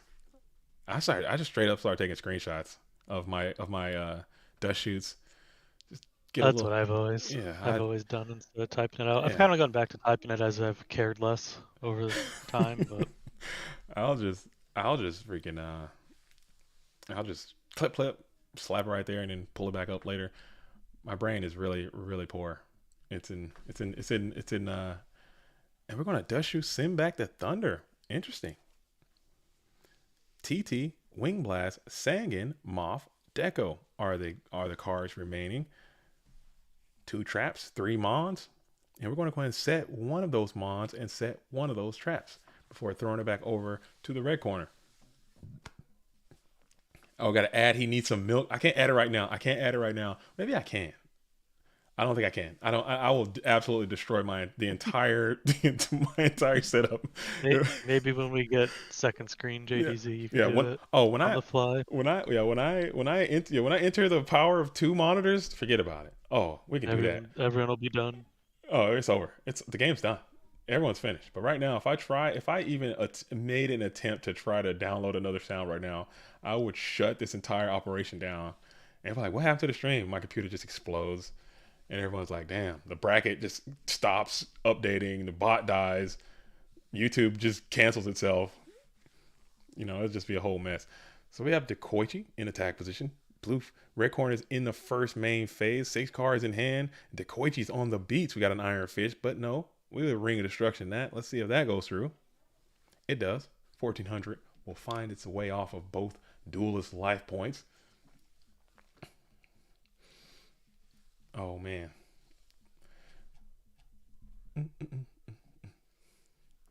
And then we'll Wing Blast on top of that. Wow, that's a very strong Wing Blast. These are when Wing Blasts are at their absolute best. You know, sometimes it can be bad. Sometimes it can be good. But man, that's a very strong Wing Blast. So now you have full contents of all of the cards for the most part that the blue corner has, and you just set them back a complete turn cycle. They just have to make the same play that they just made before while you get an additional card.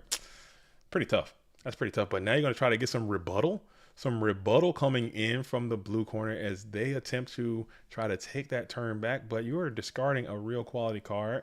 And let's see if that goes through as we wait patiently in that second phase, that standby phase. And yes, it will indeed go through. But you have 2 cards left in play versus a bountiful 6 from that red corner. Still hanging out patiently in that standby phase. But then we're going to Regeki break. So we got a mix. And that is the Dark Magician of Chaos. Very cool. Very cool. Man, every time I see Dark Magician of Chaos, that one in a while. I haven't seen that guy in a minute. You guys wanted some spice? There it is. There it is. And he's coming out cooking too. As the this is about to be the blowout spice as it's getting Nobleman back. Oh, man. There's your spice of the day. The D-Mock in Turbo. D-Mock Turbo is always going to do some numbers as we are going to slam the Nobleman. We're in the first main phase now, banishing all of the Dekoichis. 2 coming in from the red, 3 from the blue, and that 2800 will clip off some serious bulky damage. All right, top deck central coming in from the blue corner. We're going to set one in the face of this mighty Magician of Chaos as we rip the Graceful Charity as well. Discarding both of those Thunder Dragons, and then we're going to go right into the Pot of Greed. And you're just hanging on for your life here at this point. If you are, in fact, the blue corner hanging out, staring down what could potentially be game. If there's an MST, you're feeling great if you're the blue corner. But you're going to play a full value heavy storm. Just really getting after it. Probably trying to make a chaotic maneuver after this D-Mock gets yeeted into oblivion. And we're just going to scoop. Didn't want to reveal that set card. As AJ Hussein just says, you know what? I've had quite enough. I've seen enough. I think in that case, maybe did he dust shoot that game? I can't remember the blue corner dust shot. I would have waited because maybe you might see something like a Dimension Fusion or something. That'd be some interesting information I would like to know about if and when that red corner is playing. But I don't know. They probably have seen some scouting. I'm sure some scouting is being done, and they know what the vibes are. So they went ahead and just scooped it up there to save some information on what that set was. Both of these duels are really good. I'm sure they know what the hell is going on. All right. So moving on to game 3. Game 3. This is game number 3. All right. Dude, what am I doing? There we go. There it is. A little late. Better late than never. All right. Going first this time, we have the blue corner again coming out, opening up hard with the Delinquent Duo. Delinquent Duo is going to find itself being able to rip the Sinister Serpent. That's got to hurt. Don't like seeing Sinister Serpent on the Delinquent Duo. I hate this damn card so much. If I had my way, and a lot of people fully disagree with me, if I had my way, I would completely get rid of Delinquent Duo and Blackluster Soldier. I would dump them. You would regret it all. You think so? I dump them. I dump them. They're more fun than you give them credit for. They're not fun. I think Pot is fun. I think Pot is fun for everyone. I think Graceful is broken as hell. Still fun for everyone. Duo is just so much drama, dude. But then you get Library, it goes even crazier, and then Empty Jar and all the nonsense of Reasoning Gate just gets even worse. I don't know. I understand it, man, but I just hate getting Duo so much. It sucks so bad. Undefined says, what's not fun is Gravekeeper Spy. I agree. No, I'd limit that thing too. Limit it to 1. Get Spy to 1, or Spy can only get. They can play guard. Spy to 1, and you need to flip this thing and bring out a guard, or bring out a spear soldier, or damn assailant, or something like that. That is too easy of a plus, and it's too damn good. GK Spy is whatever, dude, whatever. All right, so I just posted on GoFormat.com the tournament details for the GOAT Format Championship number 20. Ooh. Will be a $1,000 prize as well as a trophy, play mat, and invites to the GOAT Format World Championship. And it will be a double elimination tournament in the same style that we do Worlds, where we will cut to the top 32 players, and they will then play off on day 2 in a new double elimination tournament to crown the GOAT Format Championship number 20 winner. You saying double elimination or Swiss? Or Swiss to a double elimination, or double elimination to a double elimination into the new double elimination tournament. Okay. Nice. I think it's gonna be dope. And I didn't announce the trophy yet. I don't know if you got pics of the trophy up there too, but there will be not yet. I'm gonna pull that up soon. Okay, there will be a actual physical trophy that is given out for this GFC, as well as the cash prize. So tune into that. It's completely free to enter. Free to enter. So that's going to be a fantastic event. We'll promote it more as it gets closer. So if you have time, that's going to be on June 10th. Make sure you start setting your schedule to make time for that. It's so close already. Ooh. So AJ's coming on out with some spellcaster aggression here as we play the Snatch Steal on the GK Spy. And we're going to punch on in for a quite bulky bit of damage. Okay, Ludo's going to be in the building. I like the top 32 day 2 thing, like a fresh event coming on in that top 32. So all you got to do is make it to day 2 and you got a whole new chance at it. That's pretty cool. I think doing it that way really takes care of some of the issues that people have of like it not being Swiss. Mm-hmm. Because pretty much if you just don't get eliminated from the tournament, then you're going to make day 2. So like losing round 1's not as big of a deal as it is. Yeah. Otherwise. So well-timed Book of Moon is going to protect that GK Spy. You're going to lose another Heavy Storm, but you keep that Spy on your side of the field, which could have been great to get back. No Dark Mons in the bin yet for the blue corner, and no Light Mons in the bin for the red. So neither duelist has access to those chaos nutrients that you want to see.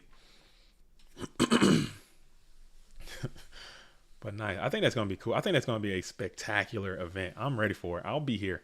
I'll be locked in. However, whatever job I'm needed to, I would like to be in the booth for that one. Maybe I can play. I don't know. We'll see what it is. But I would definitely like to help out with that event. I think it's going to be a slobber knocker, as they say, as the cool kids say. It's going to be nice. Getting that actual physical trophy, I think, is really cool. And Tim Ross says cool kids. And again, shout out to everyone who is in the Patreon and the premium program. That is what is able to fund a lot of these free events, so we can have these spectacular events for the format. Some of the favorite events like stuff. So shout out to all those duelists that are doing that and participating in the PWCQs. We got 2 more of those also happening in the month of May. I think one is going to be next week and one is going to be the week after that. So a lot of GOATs happening, man. A lot of GOAT format Yu-Gi-Oh taking place as we got a lot of spies on the field in attack position, and they're going to crunch on in. Let's see if that connects. 1200 will connect. 1600 will that connect? Wow, a lot of damage coming on in for that red corner, and we set another card on the field. I'm telling you, we gotta start playing that freaking card. Ooh, wowzers! Jeez Louise, you gotta solve this if you got it. You gotta stop this. There's gotta be a way if you can stop this. Oh my goodness. Tribe going insane mode, Tribe. Yikes. That's definitely a bingo. That's a full virus right there. As we're going to go ahead and come on in with the Tribe on the Setmon as well. Viewing the opponent's graveyard. We're checking the grave of the opposition. It's going to be a Dekoichi. So, wow, that Tribe comes on in with a quality discard and a quality kill on the Dekoichi. You did get another card from that Dekoichi. AJ still shaken but not stirred, hanging out, as we're going to go ahead and use the tribe. Oh no, so this kind of spells destruction.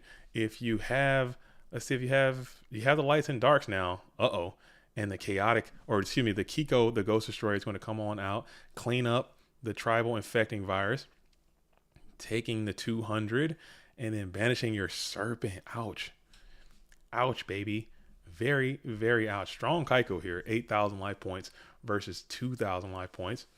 And we're going to slam it into the main phase too. Is there a Snatch Steal left? There has not been Snatch Steal. And we're going to hit him with a Dust Shoot right there in that first main phase. A very strong Dust Shoot as well, coming in from that blue corner. Sends back the clean out to the Kaiko, the Ghost Destroyer. That is just tough. Okay. Now this Kaiku is looking really strong. Thumbs up all around. Don't know what those 3 cards left. We're going to go ahead and set one up. AJ knows exactly what that is and how he can potentially get around it. Let's see what it's going to be. It's going to be the first main phase. Beat Shaken Menace is going to come on in, and that should probably secure this duel. 300. And then 1,800. We're not even going to attack, so it must be some type of battle trap perhaps. We just go ahead and kept the Kaiku on the field, punch in with the Serpente, bypass the Kiko, the Ghost Destroyer, and you get another draw phase. And you're going to set another card. This one could be unknown to that blue corner as we slam it back on into the main phase. 2 cards in hand. You have what could be game on the board, but you play Trap Dust Shoot. So you know what these 2 sets are. Obviously, one of them is able to stop this attack. So now you will play the Upstart Goblin, giving Marcus a little bit more life.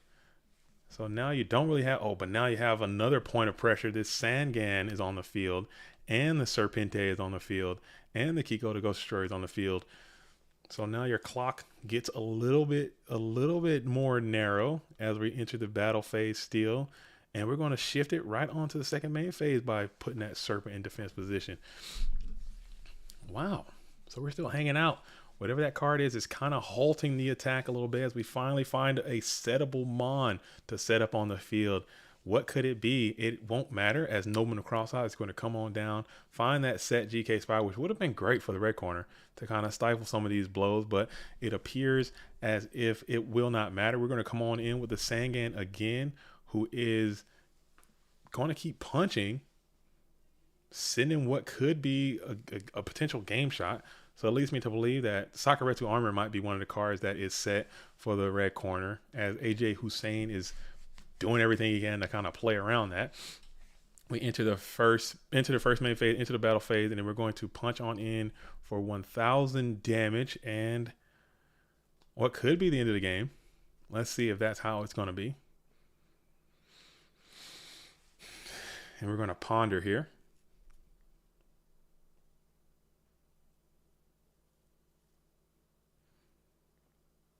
Nate Dogg says, I don't know about holding the Kaiku punches. Can't imagine Marcus playing Saku.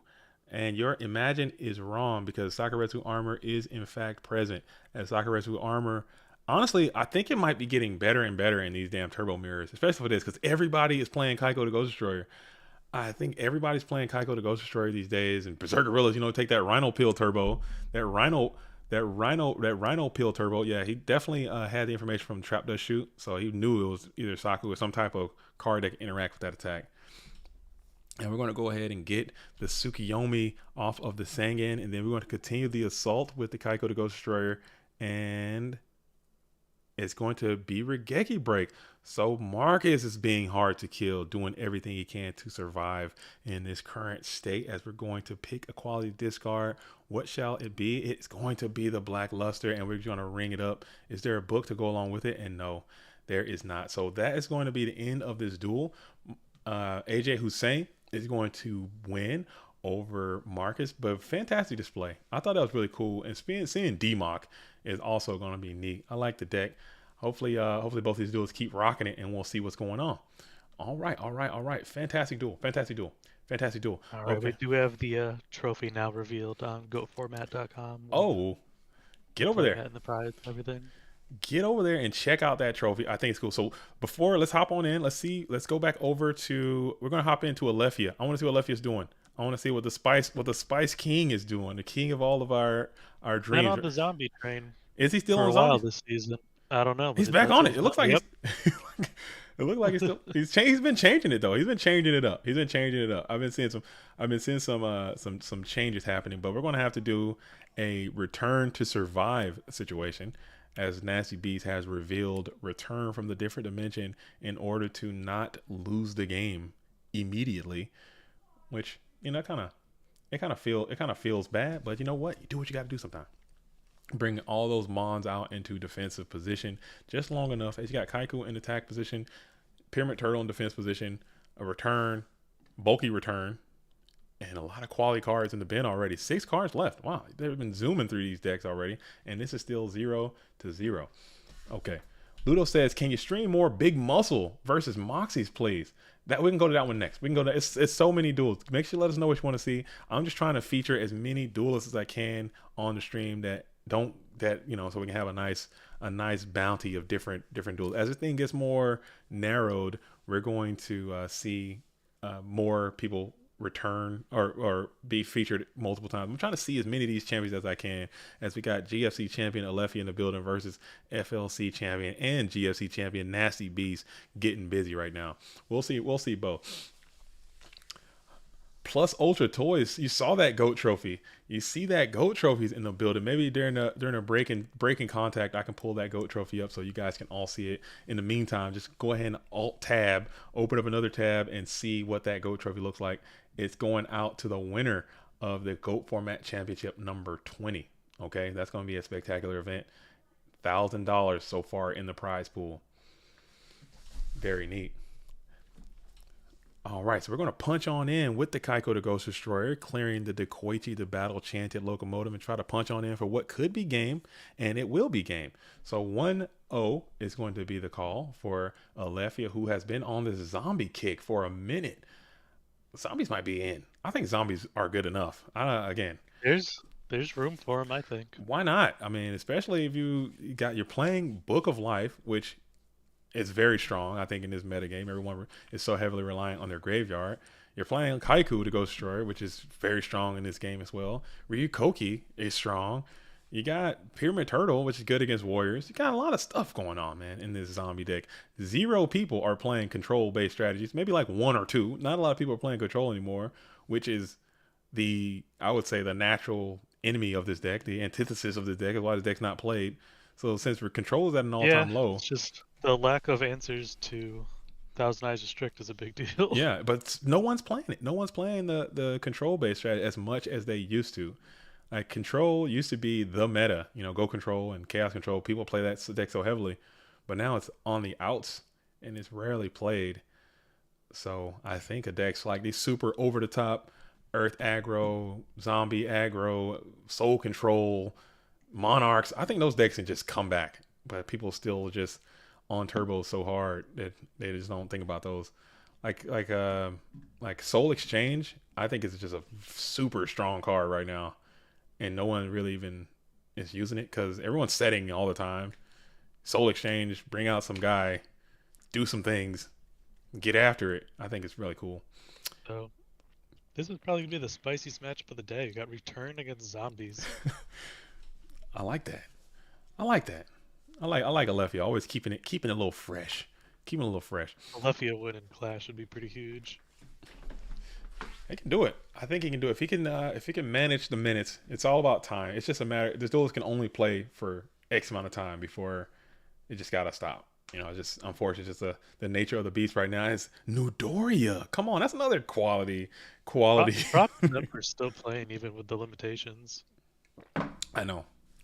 That's really awesome. I know he's a big proponent of the Academy League as well. He plays heavily in the Academy system because those are kind of multi-day kind of things. You can kind of take your time. A lot of people would just stop playing if they were in this similar situation. So, but like we talked about earlier, you know, sometimes you just can't stop. Oh, man. Great mystical there. Huge. Breaker just got kind of finessed, and then the Nudoria is going to clean him up too. Yeah, like if that wasn't a chainable card, that would have been a big plus for Nasty Beast. Mm-hmm. Beast Beats. Phil reported Beast Beats. This just in. SDL is playing Goat Control Warriors. I don't believe you for a second, Beast Beats. You're lying to me. I'm not buying it for a second. SDL's on Goat Control Warriors? Come on, that's neat. I like that. Is he signing the Goat Control stuff or is he maining it? Oh, that's cool. I like that too. Damn, that's cool. I remember some duels were having some success with like a warrior deck and then you just side in all this Goat Control stuff and just really just throw a haymaker at your opponent. I think that's pretty funny. You'll never see it coming. Start bringing all these Mobiuses and all this battle traps and stuff. You just play Royal Decree or something. I don't know. You got to mix it up. I think that's where we are in Go format. I think if you want to just like you just got to start just mixing up, just doing wild off the wall stuff that kind of doesn't make any sense just to catch people off guard. Because a lot of this stuff, a lot of these duels, they play hundreds and hundreds and hundreds of matches. They're always theorying and studying about different things and ratios and cards. I think in order to win, gotta throw them off. Just gotta throw them off their game. Just do weird stuff, man. And I think that might be the way to go. And it's so fun when people do it too. Yeah, it's fun to as a commentator and a spectator. It's fun to see. It's definitely fun to do when you're playing on ladder. I'll play some of the wildest stuff. You guys have no idea. So while I got you here, mm-hmm. Top 10 fire monsters. Okay. I'm ready for this. Where was Hino? Hino was number 11. Hino was better than probably 9 out of the 10 top fire monsters you got there. I'm not buying that. I'm not buying that, Scully. I think Hino is good. You put Grand Maju is better than Hino. What has Grand Maju Aiza ever done in GOAT format? What has Hino ever done? Hino is a double tribute, man. Hino at least made it into my Scully lab videos and got some wins. A lot of stuff. Grand Maju didn't even make the remove from play deck. I guarantee you, if you took Grand Maju into the Scully's lab, Scully, I guarantee you can come up with a banger. If you were motivated and you tried it, unobjectively. Here's another one. Command Knight. I tried to make a Command Knight fire video for Scully's lab. Did not work. I'm trying to get because you're going about it the wrong way. How did Command Knight get on here? If you put Command Knight in a regular warrior deck, see what happens. The card's good, man. I'm telling you. I played Command Knight last season in the War League. AJT was playing Command Knight, and just a regular warrior deck, you just sprinkle in a Command Knight. You like drop a Kaiku and put in Command Knight or something like that. Mana Core of Darkness has to be one of the worst cards in the entire format. Have you seen Mana Core of Darkness? Come on. Yes. I've wasted days, full days, trying to get Mana Core of Darkness to work. It's limited to 2, and it just sucks because of that. Oh, man. And Olivia takes it. Oh, he gets it. He gets there. Brancon on the Bigo. Oh, man. Zombies are in. I'm telling you, that list... And I went back and forth. On a lot of the cards you're talking about, I went back and forth. Hino, Yamada Dragon. I kind of want to put them in as like a one position. Have both of them in as one spot. But I just felt. I also think you slept on Tyrant Dragon. But I had Tyrant Dragon in an original rendition of that. But at the same time, he's just it just seemed that double trip. Hino top 5. Hino's top 5. You're crazy. Scully, you're crazy. You're crazy. It's better than Solar Flare Dragon, who you have in the 5th spot. Solar Flare is great, man. That card is iconic, man. That card, you never lost a Solar Flare Dragon? That card's a menace to society. That card is menace 3 society. All right. All right, here we go. What we got Moxies and AJ are getting busy. We have LaBounty and a Lefty are playing. Man, so many good games. Losers bracket is kind of figuring its way out as well. Where are we going, Scully? Where are we going? I want to stay with this loser side. Let's get LaBounty on the stream. We want to stay with LaBounty. You don't want to have to change your winner's side thing. So okay, yeah, we're gonna stick with this winner's side. We're gonna see LaBounty has not been on the stream yet, so we're gonna jump over and see what the SJC champion, GFC he's been on champion, a hot streak too. He's hot hand. You know what I'm saying? This duelist has a hot hand. Oh, wrong duel. This is AJT. This is the wrong one. He won the GFC and then got to the finals of 2 Patreons in a row, I think. I'm just checking this out real quick. We got AJT BLS versus SDLK. I accidentally jumped in here. Both of these duels are great, fantastic. Player of the year, 2-time GFC champion, getting busy. All right. But I'm gonna back out of here. I picked the wrong game. Okay. We have LaBounty, GFC champion, FLC champion, getting after it, and he's hosting up already. So we're going to hop on in there. And then we have Alefia, who we just saw. We came in at the tail end of that previous duel. All right. And then, all right. But yeah, those top 10 videos, I love doing those. But there's only 10 spots. And Hino is a great card. I think he's iconic. He looks cool as hell. But as far as like just so that's general, like 3 things it has over. It's general playability. Majideza, I think you might be biased too. That card looks pretty cool. It's a common. That's why it doesn't look as good.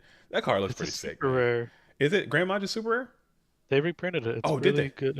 It was really good at one point in current Yu-Gi-Oh. Okay. I didn't know that. But it looks that card looks pretty sick. And you don't know a lot about it.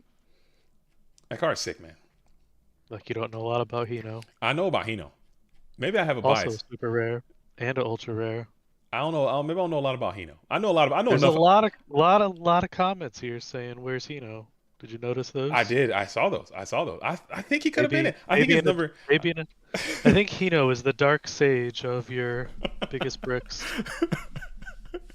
Oh man. Dark Sage is you trying to say Dark Sage is not a brick? Are you kidding? Did I not prove it wasn't a brick? Jesus Christ, I'm not listening. Okay. You almost if I can win ranked games with it, it is not just you almost had me for a second. Dark Sage is terrible. It is not. Man, I love you. You said there was no good spell to search off Dark Sage, and I prove there is. It's Dimension Fusion. Oh my god. People seen the footage. They know. I'm not buying it. You won't admit you were wrong on Dark Sage. The rest of the cards are bricks. Dark Sage is usable. Dark Sage is oh my goodness, it's so funny. I have a 50% win rate with the Dark Sage deck. Oh, I'm not buying it. I'm not gonna buy it. Okay. I'm not joking. I'm not buying it, Scully. I'm not buying it. Dark Sage. Beast, don't encourage this man, please. Beast, don't encourage this man. Dark Sage can also search meta and turn it into Master of Oz. Don't encourage Scully, please. The video's already there. It exists. So I do like the tomato in Alefia's build here. I guess the tomato Nidoria engine is something that's new. He's changing it. He changed changed with it up. the main deck smashing to clear it out. So probably not good for Alefia unless he's got like ring set here. Ooh. Donald Z off the top, or not off the Rhoda is feeling great. And you got to come on in. Just not despair from the dark. Please, no despair from the dark. No despair. And we're going to roll here, and it's going to rip none other than Abyss Soldier. So he's got the Tom Abyss package in there now. Very neat. Got the Abyss Soldier Tomato Zombie deck happening. Chris Ivan Flores says he played it at the BNB. He's serious. He played it in Philly. He's not joking. I know this. I know that Scully is serious about Darkseid. I know these comments are not a joke. I am saying that I am not going to sit here and believe that the Dark Sage is a good Yu-Gi-Oh card or playable Yu-Gi-Oh card. But a top 10 brick? No. It's a top 5 brick. It's a top 1 brick. Dark Sage is a horrible. You can even summon it from the hand or the deck. Dark Sage is horrible. Don't you know you have to have you got creature swap here. This is a pretty buff creature swap, and it will go through. So if Alefia has Decree set, I think he really should have activated it before doing the swap there, because that could have been a brutal Solemn Judgment. Let's see if it goes through, but now LaBounty is thinking about it here. If he's going to activate a trap card to stop his own. Nate Dogg says Gate Guardian has to be the top 1. I have to look at that video again. I think Gate Guardian was definitely top 5. Gate Guardian was up there. Gate Guardian number one was the truest. It was Blue Eyes Shining. That card. I don't know. See, a lot of this stuff, Scully, I think also has like it's got to have my personal bias tied to it. I think maybe I should start getting like a council together and come up with more of. You know what you could do? You could do a YouTube poll beforehand. But I don't want to spoil it. I don't want to do the poll and then people can I want people to actually watch it and kind of have to guess what the ending's gonna be. So maybe I can poll it between like the community leaders or the staff or something like that and get more feedback. Ask Alefia. He's gonna be like, all right, top 5 cards: Ryukoki, Book of Life, Horus. I'm sure he can name 5 good fire monsters and stuff. He looks at the whole card pool a lot. Oh. Ask Alefia sounds like a good segment. Oh man, it was good. It's I love it though. I love it. But yeah, I think I could have moved Ultimate Insect up more. I think that one had that way too low.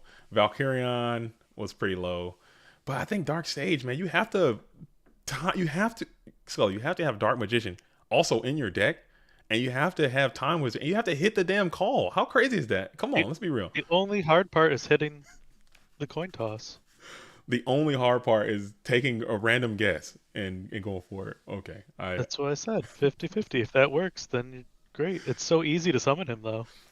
All right. And we got the Ninja Grand is on the approach coming on in, but now Alefia is beginning 2 spells and a Last Will with a skill Dark out, and you have Dark Magician, Time Wizard. Not Time Wizard. Oh my goodness, bro. Time Wizard. We're talking full bore freaking Time Wizard. Got his whole own format. We got full Time Warp Magic coming on in, and I am absolutely not feeling it, dude. You come on out, you get hit with the tails, you called heads, bro, and you're just absolutely dead, dude. And Alefia cannot get an answer to this Ninja Grandmaster. Is he just going ham right now? Lost the Sinister to Nobleman. And he's got this Ninja Grand on the field. And you know LaBounty, how he gives it up. I mean, him and his BLS are trained in cohesion. They're going to be together. They run in harmony, in synchronize. They're in sync. Okay, so as soon as this Ninja Grand hits the graveyard, you know that bad boy is coming on after him right away. Bro, that card is a sack. Ivan, you're in Scully, boys. Talk to your boy, dude. Get Scully right. Get him correct. He knows. I know he knows. It. Oh, he said he cooked Ivan. He said he cooked you with the Dark Sage. Is that facts or no? Let's be real. That's what he's saying. The Airbnb. We had a good old team duel at 1 o'clock in the morning. Oh, you're talking team duel, man. You can get carrying team duel. I'm not buying that. I was the one carrying. Oh, I had Dimension Fusion. My partner was running 2 Thunder Dragons. It was a team duel. Okay. Yeah, I should have recorded that, man. And we're going to come on out with Tribute to the Doomed, finally getting that Ninja Grand Master off the field into the bin. Wow, no Book of Life follow-up. I thought that was going to be like right there with it. And here is the Breaker. Breaker's going to come on in early and often, and it's going to do his thing, popping one of these sets. That set is none other than the set Noman Across Out. And probably BLS Solemn situation. Nope, we're gonna go ahead and come on in with 1600. Taking. Oh, okay. So I'm reading these comments, Scully, and John Wick, Christopher Ivan Flores is saying, you know what I'm saying, we got some made up rules in the building. We got a teammate that was completely inebriated. I think Scully's telling only that story. And the fact that part's true. It was the official dueling book team rules. Okay. So I need video evidence. I think you guys should have recorded this and put this onto the channel at some point, man. I think people would have liked to have seen that. You know what I'm saying? I think Lefty is in big trouble here. He does have the Royal Decree, which is up and active. 1 card in hand, premature burial, and this duel probably will come to a screeching halt as we. He just never got another like decent monster after that duo, or after the Don hit the the Don hit the Abyss. Oh man. All right, so we got 1-0. It's going to be for LaBounty here. Let's update that. Alefia got taken down, like you said. Don hitting the right one. That's rough. Like Alefia should actually have a good matchup here. If that Abyss Soldier could hit the field, maybe a different game. But you know what? That's the way Yu-Gi-Oh is sometimes, right? When you think you got it all figured out, guess what? You absolutely do not. What he needed with this was a turtle or a mummy or something. He didn't get no spy, like No mons. none of the monsters. He must have had like multiple decrees or something. All right, so I'm pulling the bracket back up again.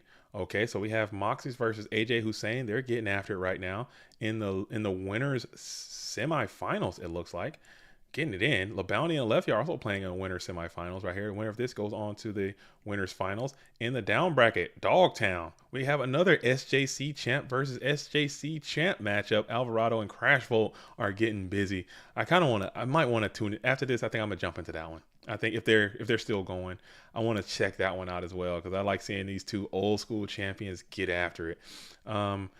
We have still waiting for AJT and STL. Wow, that's a lot of great duels left. It is a lot of great duels left in this event. Okay, we're pulling back up. We're still side decking here. Actually, while they're still side decking, I'm going to pull. All right, we're going to pull the bingo card back up. We had a vicious tribe infecting virus, so I have to update that to oh, what is going on here? I can't do this. Oh my goodness. There we go. We had a vicious tribe infecting virus take place. So we got to put that on there. We had a return. Oh, you did see return from a different dimension. Let's go ahead and put that on there. All right. And it's the smallest square ever. What is going on? You know what? I'll fix that later. All right. All right. So we're looking pretty good. Okay. And then Lefty is coming on out with the delinquent duo as well. Okay. Sick. And we're going to send out the King Tiger Wango, which was an interesting side deck choice. Probably versus all those recruiters. Not a bad idea to bring in His Majesty, the King Tiger. And we're going to duo pot. Is there a worse thing to get happen to you? Oh my goodness. I hate that feeling of getting pot and duo on me in that first turn. But you know what? It is what it is. All right. Oh, Scully, I just saw that pic of the thing as well. I'll probably put that up next time we see it. That's pretty dope. That's pretty nice. I like that. Are you a photographer? Looks pretty good. I like that. It does look good for me taking it. And we got the goat with udders though. That's pretty neat. I like that. I like what we got going on here. Very, very, very cool. Yeah, who doesn't like udders? Jesus Christ. Oh my goodness. So we have the Blade Knight, small feeble Blade Knight, coming on in with just a weakened 1600, just a miniature microscopic Blade Knight. We're going to pump him up to no value. Just set one card behind it. So Blade Knight is just a small, insignificant dwarf of a blade right here in the first main phase. Lefty has got a ton of cards staring down the field, and we bring out the PT. So we have Pyramid Turtle hitting the field in attack position, usually squaring off for a crash Kogi type situation. And yes, that will resolve without question. And we're going to go ahead and send that Pyramid Turtle to the bin, grabbing another Koki, getting Koki from the deck, doing his duty. And we're going to crash on in, doing some bulky damage. How much do you think having to crash and lose those life points as part of the zombie strategy comes into like causing it to lose? It depends. I've seen duels when they go like, when you like start milling your whole deck, maybe we got the rat, and then turtle, turtle, just trying to clear your deck. Maybe that can add up quick. That can add up quick. But I think it's just a little 600 banger there, a little 500 banger there. I don't know if that. Yeah. It might not come up as much because you're getting it right back with that Koki. I think where it comes up is if you go like real late game, then start drawing like premature late game. It could be annoying. The life points do matter a lot. Like, you see a card like My Body is a Shield or a Dominus Action Unit, that 1500 is so much more than the 1000 you're paying for Duo for whatever reason. It just hurts to pay it. I think that's why that card isn't played as much. So we're going to hit the DD Warrior Lady, and that does banish. Does it? Am I tripping? It does. It does. Okay, I'm about to say. Of course, LaBounty and Alefia would not mess that up. They know how those cards interact. The DD Warrior Lady says after damage calculation, and Rio says at the end of the damage step. But what about DD Assailant? The same? Same thing. Okay, because I know one had to be like, I thought it had to be destroyed. Ryu Koki also works under skill drain if it is attacked and destroyed by battle by like BLS while skill drain's out. But we're going to come on out with a Kiko, the Ghost Destroyer, who's going to enter the battle phase and try to crack on in for 18. That will connect. And we will then remove 2 Mons from the bin. Slam it into that second main phase. Throw it back over to LaBounty, 4,500 life points. Trying to claw back after some good Trinity has blessed the red corner or blue corner. But now we got Blade Knight. Blade Knight, the rebuttal, okay? But this Blade Knight is back with a vengeance. And he's got muscle this time. Blade Knight 2, the sequel. Lefty does not have an answer to this. Let's see if he does or does not. And it does appear as if a Book of Moon is going to go ahead and place that Blade Knight into the sleep position. Still have 6 cards in hand.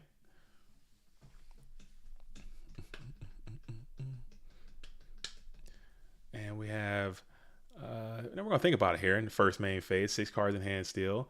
We have Kaiko the Ghost Destroyer. This is a set Blade Knight, 2 set spell traps. And we're going to think, says the red-blue corner. And they want to think and then just go ahead and try to peel off an attack. And now the red corner is going to think. Both of these duelists being quite pensive on their approach. So what do you do here? Do you side in traps? And you're already playing decrees against Warrior? Like, what's the plan for game 2? I honestly, I think if you had more beaters, you probably keep those in. If you have more, like, I think maybe he brings these Kaikus in, or maybe he brings in, that he got the Nidori. He so many beaters already. I think like the main deck is already built to play this matchup. Yeah, I think you probably just take your knocks out. You take any type of stuff like that. You get rid of that. And you just run it back, dude. You take your knocks out and bring in maybe more books or something, and you just run it back. I think Decree is too good. I think if you can just set up one of your Rio Kokis, because Alefia, I've gotten to know this duelist quite well, and his theory is big monster decree theory. That's what he believes in. I think it's viable, especially in this metagame. Sometimes people get so wrapped around the axle about the card advantage and field advantage and all that stuff, but sometimes you just get a big bulky dude out. Yeah, I'm surprised we've never seen Alefia go with the what is the name of the spellcaster? Don't say Dark Sage, please. I can't take any more Dark Sage.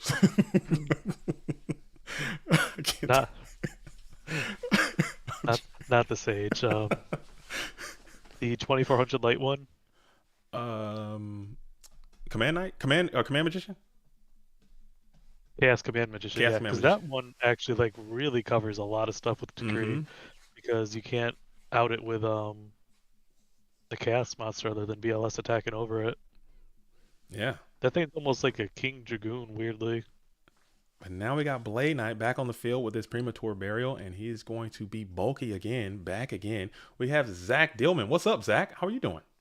I'm chilling. I'm over here. I'm on the stream, hanging out with Scully, talking Yu-Gi-Oh!, watching some Clash of Champions 3. I'm absolutely getting after it. Thank you for hanging out. Much appreciated. So there's the book again, and the Kaiku did get through the back row that was already there from booking the Blade Knight before. Ooh. But now it's possible this is like a crazy bluff mirror force, but I think this is going to go through. And we're going to punch on in as Kaiku the Ghost Destroyer. Maybe Call of the Haunted. Nope, no call to be had either. And we're going to go ahead and get rid of the Blade Knight. Get rid of the Exiled Force. Now this would be rough if LaBounty goes into Snatch or Brain Control.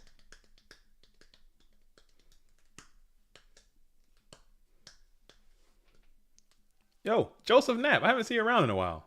What's up to you? How you doing? I heard chilling. Hopefully you're having a great day. Great Saturday. Finally, I don't know how your weather's doing over there, but this spring is coming on in, and I am all about it over here on the West Coast, man. We've been suffering in silence for months and months and months, and I finally get some sunlight in my life. Nothing like a nice day in front of the computer. Hey, I got a nice big window right here, and I'm West Coast, man. I can get off this computer. This event should be quite short today. Short, sweet, and to the point. Wrap this thing up and go take a little walk. And we're going to go ahead and hit the scoop phase for the red corner. He's seen enough. He's got the information. Lefty is going to go ahead and take game number 2. And we're going to update the chart to reflect the information as it is. All right. Very neat. Very neat indeed. Sick. Sick and cool. Right on. All right. Cool. Chill. Man. You know what I just did? What'd you just do, Scully? I just hit that like button on the stream. Did you? Is that rude of me to like the own like a self like? Can I do that? Is that kosher? I'm gonna do it. I hit it too. You guys should all do the same. It takes no time. Or if you're just joining the stream, it takes barely any time at all to just scroll your mouse, thumb, toe, whatever you want to do, however you are watching on your cell phone. Just take a little scroll over.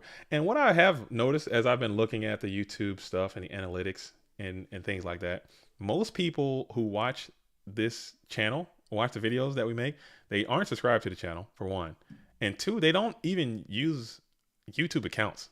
There are people they come in and they watch like most of the videos and they don't even have YouTube accounts. They just watch it from they just go on youtube.com, type in Go Format and just watch the videos like that, I thought that was weird. I thought that was a weird little lazy. I thought that was very strange. I do think that's a strange thing to do. If that's you, I'm not calling you strange. I'm saying the activity that you are participating in is strange. I think that's a strange thing. And now LaBounty's coming on out with some graceful charity delinquent duo situation. Both of these duelists get some. This deck does have packed with duo counters. Let's see if we hits the Book of Life, and we're going to think about it here in that first on that discard, hitting the Book of Life, and we're going to hit the Lightning Vortex. So 2 quality rips coming on in for the blue corner, and we're going to set them on. You know that there's a red corner. It's all about some Magician of Faith in these warrior decks, so you have to keep that in mind as well. But now he knows that you know that. Spy is also good in this mirror or in this matchup. I do not want to play LaBounty. Dang, no mummy from a Lefty. No mummy, no despair from the dark. No mummy or no despair coming on in. None to be had. Okay. But yeah. I thought that was one of the more interesting things I saw. And just, looking at like our demographic that watches, most of it is going to be male. There's a 99.999% chance if you're watching this stream right now or any video that I make, you're probably going to be a male between the ages of 28 and 40. So that's a very hard. What a shock! It's a very hard demographic to reach, and that's the least likely demographic to like or subscribe to anything, or apparently even have a YouTube account at all. They're willing to just get on YouTube and then just look up the video they want to see and just watch it, which is fine. I don't mind. However you want to give it up, man. Do what you want to do. That's all well and good. It doesn't. I just thought that was very, very interesting as someone who's trying to make some stuff happen, but it's all good. So LaBounty's making it happen with these reinforcements. He's going full assault mode activate on the entire health box of the red corner or the blue corner. Don, that's scary to see the Don search there, right? He brings it down. Is there a nobleman as well? There is. He kept the nobleman's in, and it just will happen to pay off here. And now you're going to hit the Sangan, and you're going assault mode activate onto your opponent's health box, sending 12 in, sending 14 in. Will you rip? The despair from off the top of the deck? It's regenerated. You've been regenerated. So there you go, Beast. You saw some regeneration take place. Oh man. 6 card is Sag. Oh no, it was the regenerating mummy who has just regenerated Don Zalug. The mummy, and the crowd goes wild. The duels love the mummy. I love some despair, and I love seeing the regenerated one hit the field. That thing has a robust 1800 stat line too, so he's got the mummy. A tomato would be good here. A turtle would be good here. Yeah, coming off the top. But you got to answer that set that LaBounty has that is precariously perched behind. I'm just assuming spot. There's a decree back there. At this point. Turtle, kill Spy. Ryu, kill Spy would probably be best case scenario for Alefia here. But Alefia is thinking about it, so it can't be that clean of a line. It's got to be something a little more left and right about it. It could set the mummy. Has 15 defense, I believe. It does. Robust He stats. could summon and just not attack. Ooh, we're gonna hit the snatch deal. There's a good one. Lefty is setting that last turn just in case this Don came down, that the only card in hand would be, or if it was the Faith for a duo, it would only be the Mummy.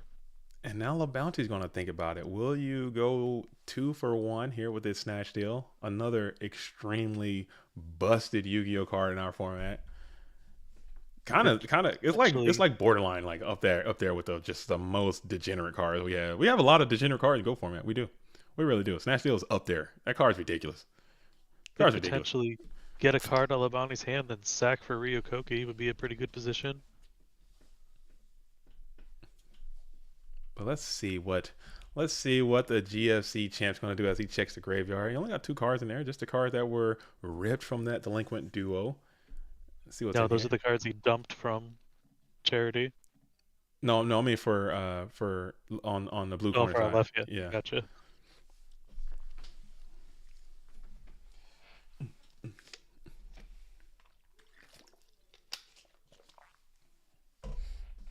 Oh man, that's some spicy water. All right, so we got a clean kill with the Don Zalug, and he's going to get a +2 anyway. Or yeah, because he gets the kill and he gets the rip.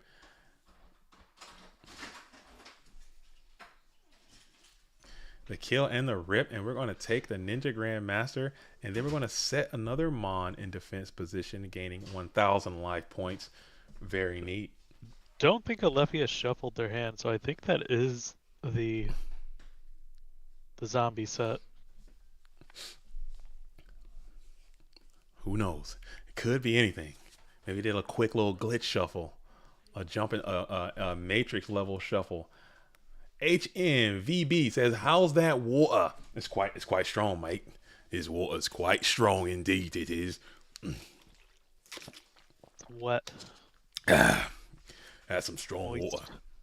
Yeah. You guys got to drink some water, man. If you're not hydrating out there, what are you doing? If you're not drinking no water out there in this GOAT world, man, you're absolutely playing yourself. H2O, baby. Get it after it.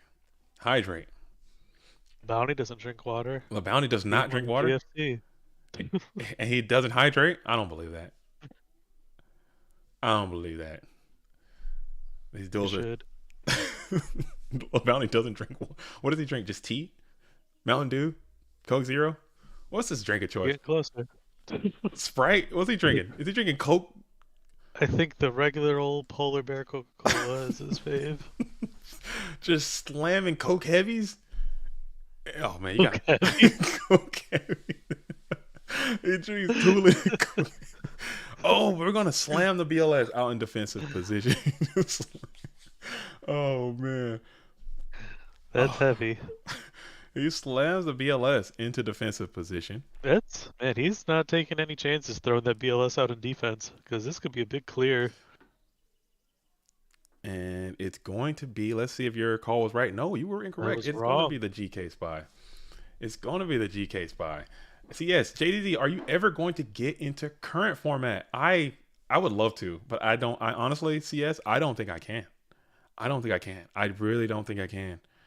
It's just too much. It's too much going on. I can't. You can't? I don't think I can either. I want to so bad. I read a card, and by the time I get to the end of it, I have to reread it. I think I'm just too old, man. I want to so bad. Yeah, me too. I go to I'm actually going to a regionals tomorrow. Actually, a local current regionals, because they got side events, and I like to go there and play the side events. So I'm gonna go there tomorrow, and the vibe is always just so immaculate, man. There's duelists there, and everyone knows each other, and it's like it is too bad that Alefia lost that lightning vortex to the delinquent duo. That'll be very clutch right now. But you're thinking about it, and you're gonna go ahead and trib up. We're gonna have no choice. We're gonna have to tribute to the Doom, this BLS, and I think if that was Solemn, I think I'd play it. I think I will. Oh, not Solemn. I think if that's Royal Decree, I think I would have had to rip that first, just out of fear. Yeah, so I wonder what the last card is if it's not Decree. Is it an answer for this spy? No. And now you're sitting there with this Don who has infiltrated your side of the field, and it's just boosting LaBounty's health ever so slightly each turn, increasing by 1,000, waiting for a heavy storm or something to come by and just destroy you, or something. I don't know. But yeah, I can't. I can't. I would love to play current. I would love to be out there on the circuit, on the scene, man, traveling to these events and playing, being around people that play. That would just make my life. But I simply can't. I can't. Like the cards, it's just doing too much. The game has changed so much, and I'm just too old, man. I love to watch it. If they do those YCS streams, I'm watching them all day long. I'll sit there and watch them and listen to the hosts. They're talking about it, and I'm like, oh, I know some of these words. AJ Hussein has made it to the finals of Winterside. Holy smokes. AJ getting after it. Getting after it. Shout out to AJ Hussein representing the Ultra Instinct Yu-Gi-Oh! Dueling team, doing his thing. The best in UK, trying to prove it. I don't know. I didn't say it. I don't know. I'm just repeating it. You know, that's what people say. The best in UK all day, getting after it, doing his thing. I think you'll like Brand It because it's a fusion deck. Man, it's just so much. And I just know myself. I have a very addictive personality, and I'll just constantly want to just do it all the time. And I'll be back on the rat race of trying to get all these cards, and Konami just knows how to push my buttons. They know exactly how to market to me. I feel like they just come up with a new thing, and now you spend all this money trying to get the next new thing. I don't care what anyone says. Every current game is just like playing Royal Magical Library. It's just the same thing. You're just trying to. Well, they have hand traps and board breakers and different things you can do to kind of interact. I honestly don't know. They play Royal Magical Library deck and with counters to Royal Magical Library deck. Every deck is just like trying to get your board out, and it does seem cool. I get the appeal. I understand. LaBounty deciding to go on the offensive, gained enough life off the Don, smash, and then the spy attack. Which is probably thinking the spy's somewhat safe if that isn't a decree set. Undefined says RGT versus RGT every game doesn't sound fun. It's got to be more to it than that. It can't be just that. Like I said, I hate, me personally, Undefined, and I'm not disagreeing with you or saying what you're saying is wrong, but me personally, since I don't play the current game, I feel bad having to take like that, saying like, hey, this is how it is, because I don't know. I could just assume based on what I've seen, but I've never played it. But it's got to be more to it than that, because the current game not only is huge, but it's continuing to grow. It's blowing up even more. You know, it's getting bigger as time goes by. So it's got to be more to it than what me as my small lens can see of what the current game is like. It's got to be some type of appeal that these duelists are having out of it, because people wouldn't play. I mean, they do have like anime girls on the cards, I'm sure. That can't be enough, Scully. Come on, that can't be that can't be enough. They don't like monsters anymore. So they got the it's got no regenerating mummy. All those cards do look very sharp. You know, there's the decree. All right, so now what's going to happen? We're going to flip it and let's see if it goes through. We might just dust tornado this MST solemn. There's got to be some way to interact with this, because Lefty rarely ever preemptively royal decrees. They always like a royal decree in post, and we're going to play the delinquent duo, ripping 2 cards from LaBounty's hand. It is a torrential tribute and the tribal infecting virus, and then the breaker is going to hit the board as well, trying to really seize control of this board position, clearing the GK Spy if that goes off without a hitch, and it does. GK Spy shall also falter, and then we'll use that counter. Perhaps let's see if that counter gets used at all. He'll think about it here. Trap Tricks is like a warrior deck with their Sakus and Judgments. The anime girl pool. That's probably what it is. I don't know. It could be. Again, I don't know.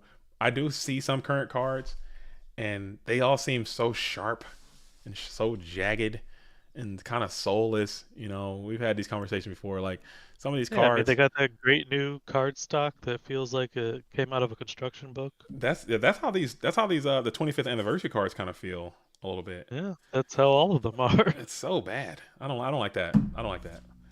It feels a little, a little cheaper. But so, LaBounty needing either a premature burial or a blade knight or a Zombire or something here. Oh, snatch.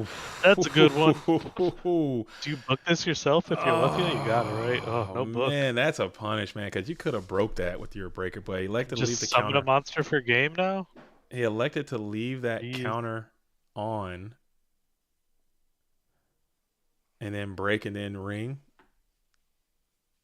That was rough. Because you could have hit the snatch. You could have hit that snatch, theoretically.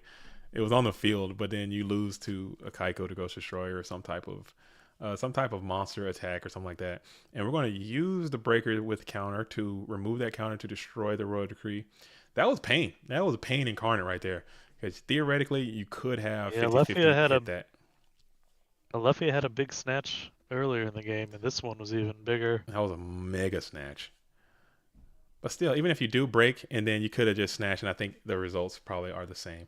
And that's going to end it. So LaBounty is going to get the done. He does have that ring. So this duel was absolutely cooked. Creature swap. Ah, man. That's why I hate creature swap sometimes. I can't stand creature swap. I'm telling you, I used to be such a creature swap fan. That card kind of sucks. It's a cool card, but it looks cool. Screw you over. I've lost so many a duel. I've lost at the hands of a damn creature swap. Swap and meta, right? Like fall into the same issue. I mean, meta, at least you can meta sometimes. You can just meta for you can play it on a, I don't know. It just pisses me off. It definitely pisses me off. All right, but as you stated, we have AJ Hussein is going to be playing LaBounty on the winners finals. And if you call this bracket busted, then see me after this. You get your prize. You win the prize of AJ Hussein versus LaBounty. We got a UI Rampage slobber knocker going down in the finals. As the down bracket is still getting itself sorted out, we have Delinquent versus AJ TBLS getting after it. We have the Nano and Delinquent is up a game. We have Alvarado who's waiting waiting there in the wings. We have FDS and Ivan still going on in a long drawn. I bet that's a very technical game. We might have to check the replay on that one. We have some cool stuff happening, man. A lot of duelists are absolutely getting after it. AJ Hussein versus LaBounty. We're going to stick on this side. LaBounty, like you said, is on a warpath as well. This duelist will not be denied. He comes on in and he's getting after the dubs, keeping that warrior strategy absolutely rocking and rolling. So we're going to stick with LaBounty on this winner side. We're going to reset our numbers. We're going to reset our thing. Where that damn, there we go. Get that out of there. All right. So cool. So we have the Turbo versus Warriors in the building. LaBounty playing against AJ Ice in his veins Hussein, doing his absolute thug thizzle. He also won GGP, the GGP in UK that went through last season. He won that event as well. So doing his thing IRL, doing his thing historically, and now doing his thing current, which is so neat. I love that. LaBounty also, you know what I'm saying? Everybody knows who the hell LaBounty is at this point. If you're not, Google it. Literally, you can look him up. He's all over the internet for his Yu-Gi-Oh prowess back in the day, and now presently winning Shonen Jump Championship, SJC, winning SJC, GFC champion currently and reigning, and FLC champion. If you can add Clash of Champions to your gauntlet, that's an impressive Go format dueling career. One of the best. Put that up against anybody. So I think it's a fantastic situation we got going on here. That's why I love Clash of Champions, man. I wish I had enough clout or enough pull to reach out to some of these other elite level duelists who are out here in the Yu-Gi-Oh space. I'm not big enough yet to be Googling or to be DMing, these elite Joshua Schmitz and stuff like that. I'm like, come on here and play some Go format. They probably wouldn't do it. Is that a real person? Yeah, it's a real person. He's a dope player, man. He gets after it. He's like a current player. What's Jesse Cotton? Jesse Cotton, he gets after it. Those dudes get after it. Hey man, come play Clash. They probably wouldn't do it because Goats. Everyone. Goats is one of those things that is like really cool to hate. It's like you play Goats. The vibes, man. People just hate it because their friends hate it. And that's a serious phenomenon. I don't understand that for the life of me. Like there are duelists out here who have never loaded a game of GOAT format at all and just like, I hate it because Farfa told me to hate it or something. I don't know. somebody else. I don't get that. I don't get that. I really don't understand that. If you hate it because you legitimately hate it, then that's fair, and you probably are righteous in your whole situation. But just hating it because other people hate it. Yeah, I mean, like on the opposite end, I would love to play current format if I enjoyed it, but. Have you tried it? Oh yeah, I mean, I was playing until I disliked it anymore, and then I look at what it is now, and it's even worse for the reasons that I didn't like it before. So. Yeah, I can't. I can't even do it. I can't even do it.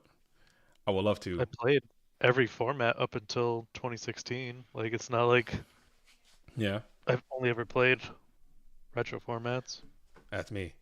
So we got in the blue corner, we have AJ Ice in his veins, Hussein versus LaBounty, LaBreaker back in the building doing his thing. As I had just been informed, he's still LaBreaker right now as he won the GFC under that moniker.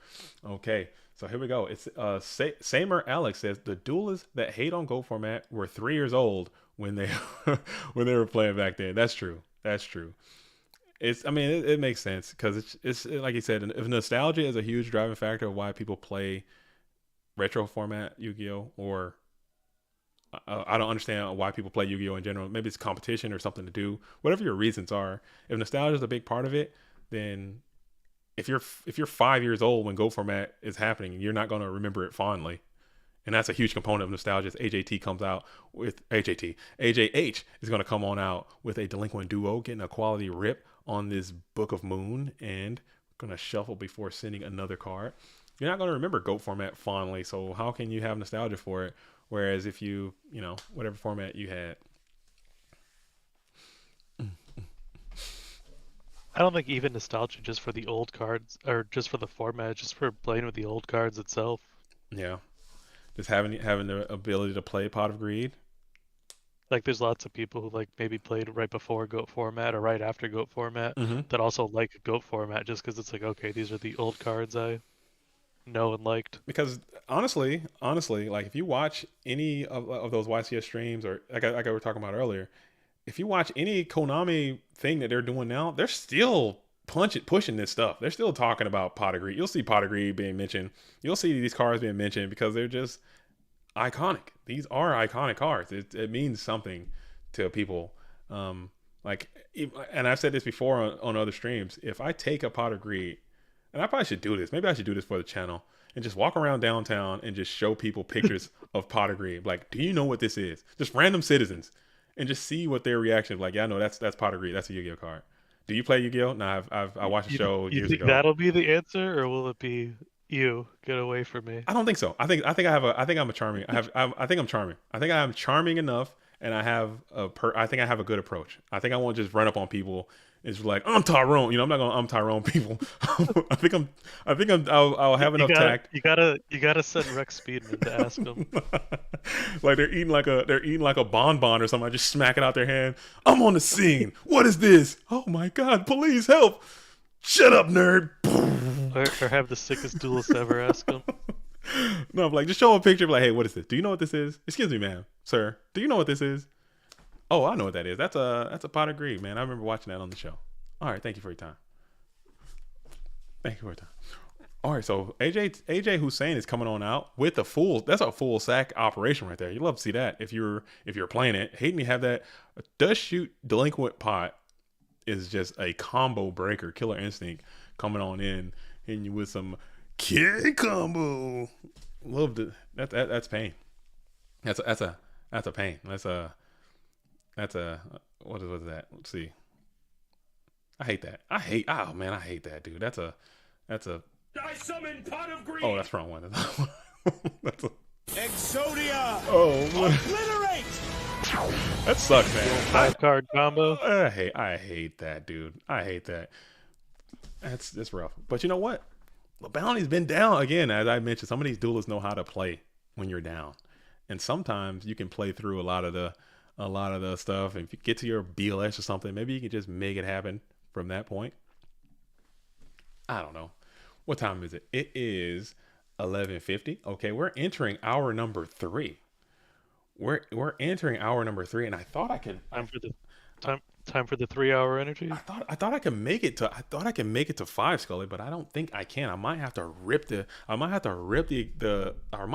my escape hatch a little early, man. I might have to 3/5 of it. 3/5. So I gotta measure it out. I gotta go get a beaker. I gotta go get a test tube. I gotta go get a freaking scientific instrument to come out here and measure my 5 hour. Not a chance. Not a chance. I gotta just get after the whole thing. I gotta just make it happen. I gotta go get a measuring instrument to put the contents of my. I don't even think I want to pour that out, because if I see what it looks like in a glass cylinder, just see, I'm like, I can't put this toxic into my body. Come on, man, let's be real. It's gonna look like pure chemical. It's gonna look like a chemical reaction. So we're gonna trap this chute and send that soup back onto the deck. CS says it's crazy how Solemn Judgment and Decree are still currently good just because of how powerful they are. In the current game, people are playing Decree.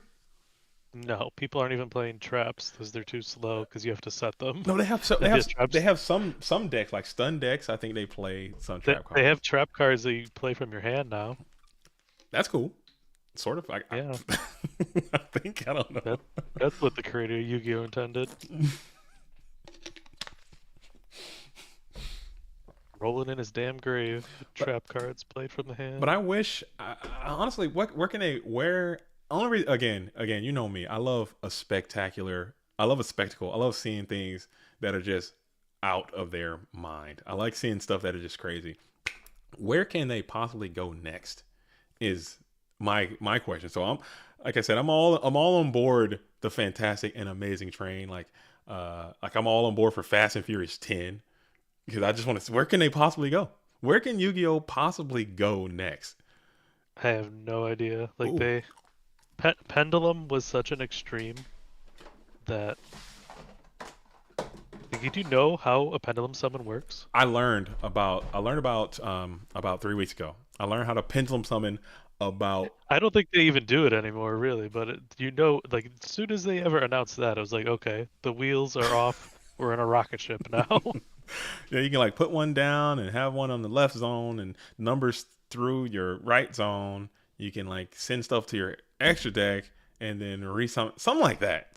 No, so they're monsters and spells. You could put them down. So say you put down a 1 and a 7. Then you can summon from your hand at once all of the 1 through 7 monsters from your hand all at once. And whenever the monsters leave the field, they go to your face-up extra deck thing of like the Pendulum Zone, and you can also summon all of them back together at once. That's crazy. Every turn. That's insane. And it's not even good enough. My question is, where can they go next? It has to be a point where you reach the finish line. You're like, okay, this is as far as we can go. We got somebody saying Zoom summoning. Nate Dogg saying Zoom summoning is the next thing. That sounds about right. Listen, I remember when they told me that they were playing Yu-Gi-Oh! On motorcycles now, and I was like, no way, that's real. That's like a joke. But it was true. All right, so we got AJH is coming on out with the Heavy Storm. We're going to meet with a Solemn Judgment right away. LaBounty's going to sink down to 2,000 versus 7,000. Lots of cards still in hand. But again, you came out strong. You got to figure out a way to kill fast against this warrior deck, or you're gonna lose. And you don't want to lose those games where you need to win. And it's gonna come on out with a Nobleman Cross out, hitting this Magician of Faith coming on from the deck. I remember when Synchro Summoning were confusing. If Synchro Summoning came out what 2000? Was that 2006 or 2007? 2009. 2009. Yeah, I was long gone before that. That just blew my mind too. I learned how to synchro summon not too long ago either. You know, I was we had to live through the Dark Arm Dragon Dark days before we got to synchro summoning, which was much worse. Bluetooth says bingo bango summons. It's probably gonna be something like, hey, I summon this card and then you can take stuff from your opponent's deck and bring to your field or something like that. It's got to be switch decks with your opponent. It's gonna be like slapstick, like a slapdick summon. You know, you come up and you just slap your opponent in the face in the real world, and then it'll be like the slap fight championships. You play this card, your opponent has to expose their face for a face slap, and then you take. They got the one that makes you do a handshake. Or you just punch your opponent and just punch your opponent in the stomach. Like a physical. It's got to be something. I don't know. Or like, hey, if your opponent is wearing blue jeans, do this effect. If like something that like gets out of the card game, like into the real, you have to incorporate the real world into the card game itself. Magic has cards like that. There's a card where you rip it up and throw it in the air like confetti, and anything it lands on is destroyed. I think that's what's next. I think that's what's next. I think that is what is next in the Yu-Gi-Oh game. Fiber jar level absurdity, yeah. Because I don't know. It seems so strange. Link summoning and everything's happening. I do this, I do that, I do this, I do that, flip this, grab that, pull this out, add this guy, add this, overlay that, pop this, rip that, jam this up my ass, and then all this stuff comes around and I'm like, dude, what is going on? What is happening? But again, to each their own. I'm not hating. I'm just saying that's what's going on, and I can't. That's fine. I don't think it's bad. I just think it's not for me. It's got to be something to it, man. It's got to be. I like Goats, man. I think Goats is chill. And I like the community we got here going on. All the duelists coming out and playing. I like coming on in and doing my thing. It's really fun, like how deep we've gotten into the format. And I definitely appreciate you coming in this year, because going into year 4, I think the people that had been doing a lot of the behind the scenes stuff were reaching some burnout phase. So you definitely brought some new life into the community. Right on. I appreciate that, and thanks for again. I'm here. I wanna be with you guys and help out wherever I can. I just got a little bit extra time. I'm gonna have even more time here in a few years when I fully retire from my job, and I can have a little bit more time to dedicate to the GOAT world. But right now, I think we're having a good little situation, man. I like hanging out here. I like knowing the people. What's something else you would do a YouTube channel for if you weren't doing GOAT format? If I wasn't, I would probably do something about maybe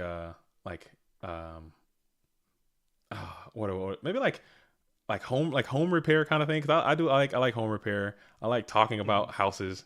I like travel. I think I could do travel stuff. Like just talking about like this whole. I don't know if you're familiar, but on the YouTube kind of thing, there's this manosphere space about people talking about how to be a man and what a man should do, masculinity, and how he should be with women. I kind of want to do something like that, but more under like a way more positive vibes, like not neck. Because I think I am a man. You know, I've learned a lot about what it takes to be what I consider to be like a man. And without being negative towards other people. Yeah, without being negative towards other people, without being degrading towards, women and stuff, without being disrespectful to people, hey, because there are some things that I think men should be doing. I don't want to get this is not the place for it, but I think there's a space for that in a positive manner, because you see like the guys, Andrew Tates of the world, and how they're kind of blowing up, but it has like.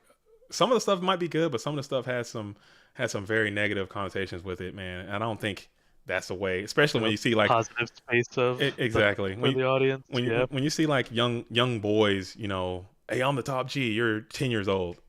Hey, these girls need to beat on this and doing that. I'm like, I got daughters, man. I have young daughters who have to go into the world and start potentially engaging with these types of guys who have grown up with that type of space. So I think, hey, man. There's certain things you should learn how to do. You should learn how to sit up straight. You should learn how to shake someone's hand. You should learn how to look some people in the eye. You should learn how to be a person of your word. And I think that's kind of values that we're kind of losing because these guys can come on in and do that. But that's beside the point. I think you can do both. We're gonna come on out, get some rebuttal with the delinquent duo, double duo. Andy hit the BLS.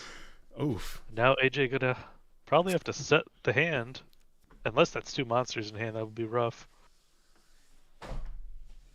LaBounty's got the heavy storm set already, though. You already know that's heavy storm set. Every single time that's heavy storm set. You already know what it is. And let's see if we're going to reveal. Plus, Ultra said, from now on, I'll refer to JDZ as Top Go. Oh, don't do that. Don't do that. Don't do that. Don't do that.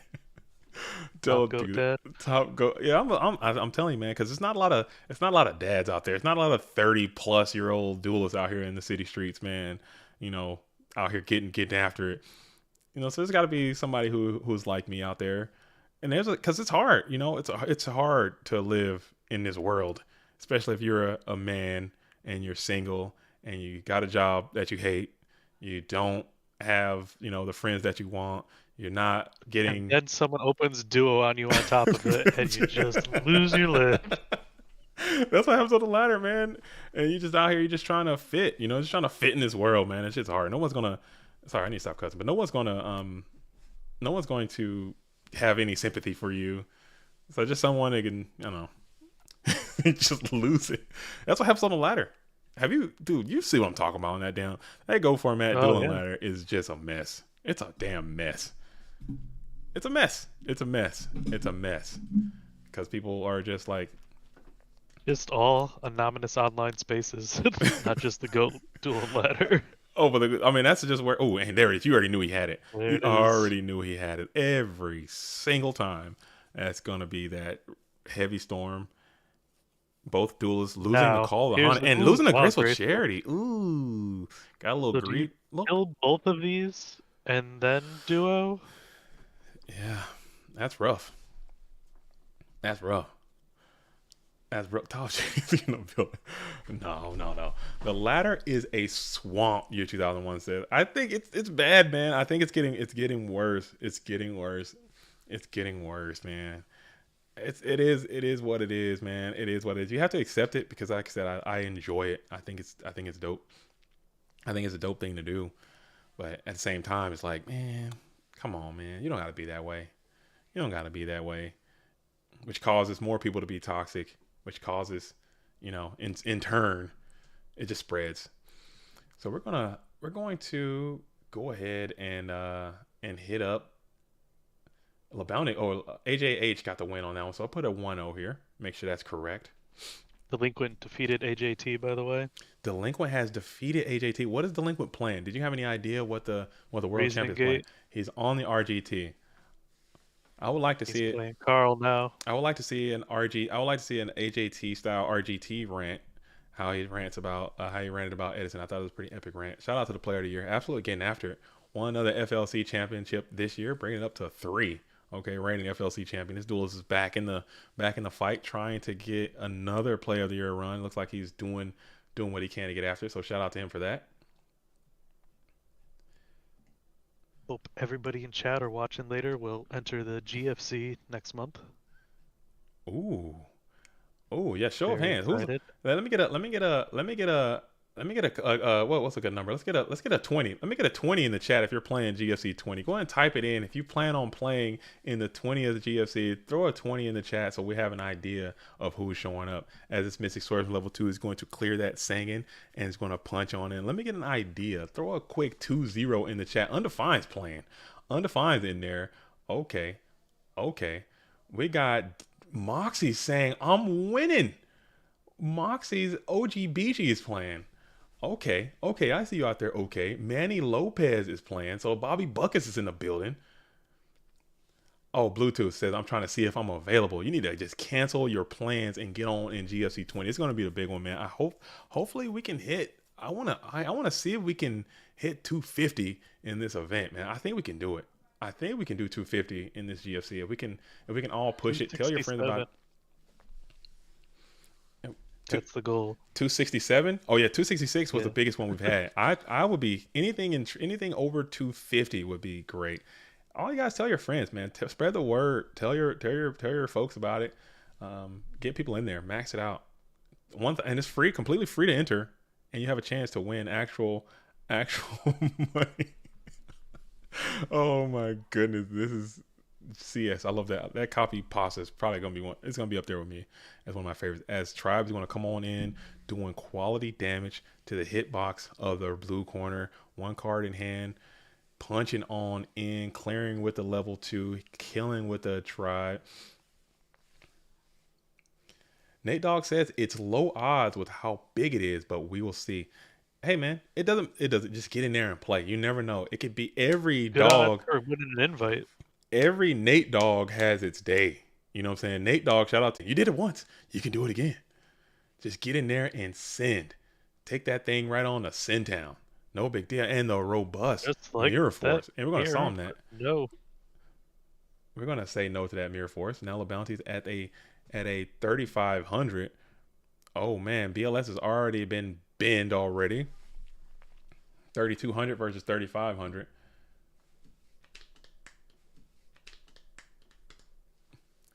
Bobby Bucket. Up that sorcerer. Bobby Bucket says, I hope to see y'all at GGP NYC that's taking place on June 18th. I won't be able to make it. I wish I could, but I am going to Texas though.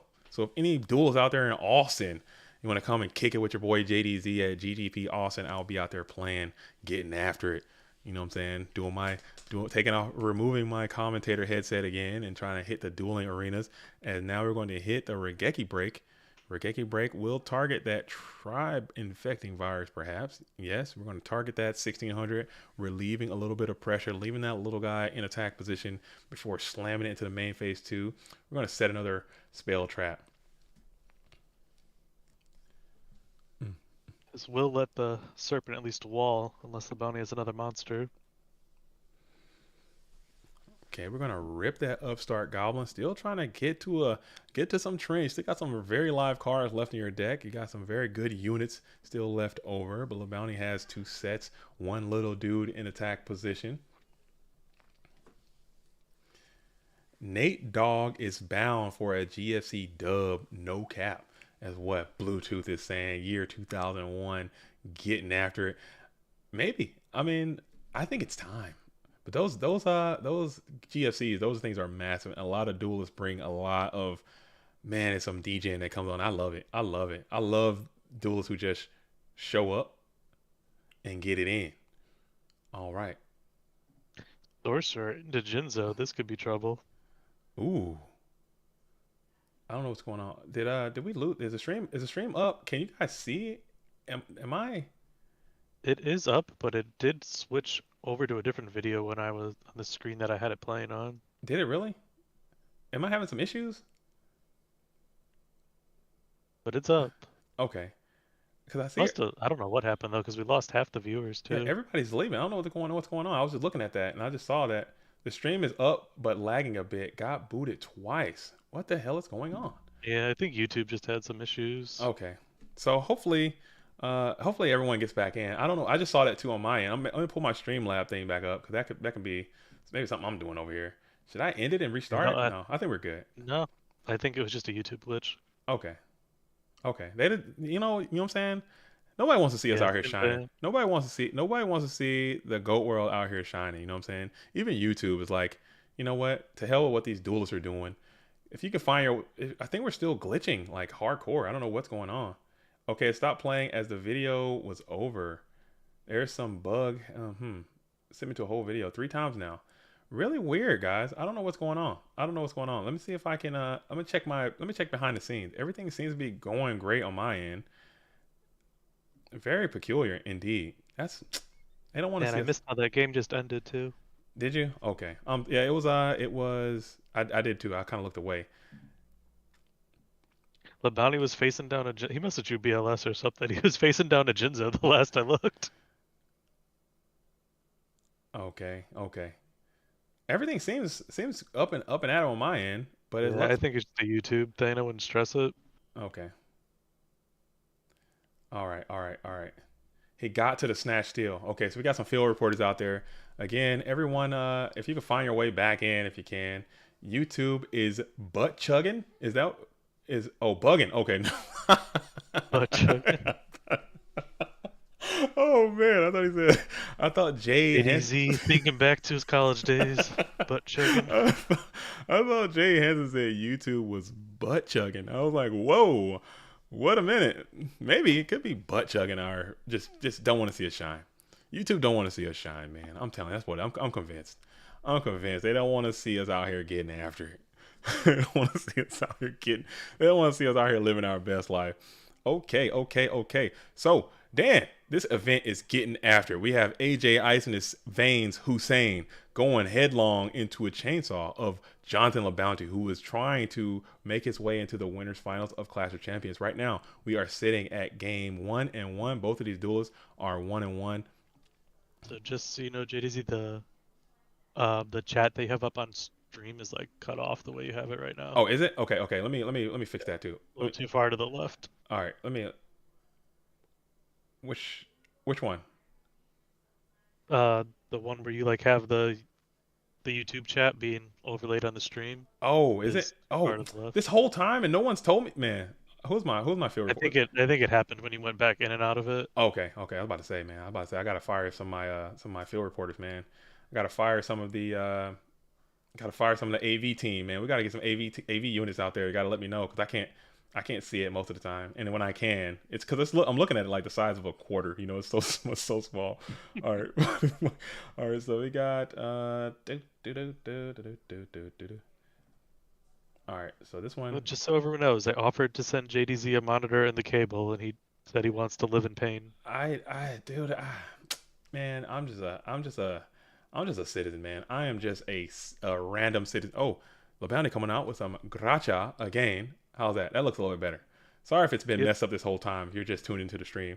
Shout out to all of you guys. But hopefully you can find your way back in. We had some YouTube was really coming after us right there. Dan asked, how's the event? It's going good. A lot of good matchups.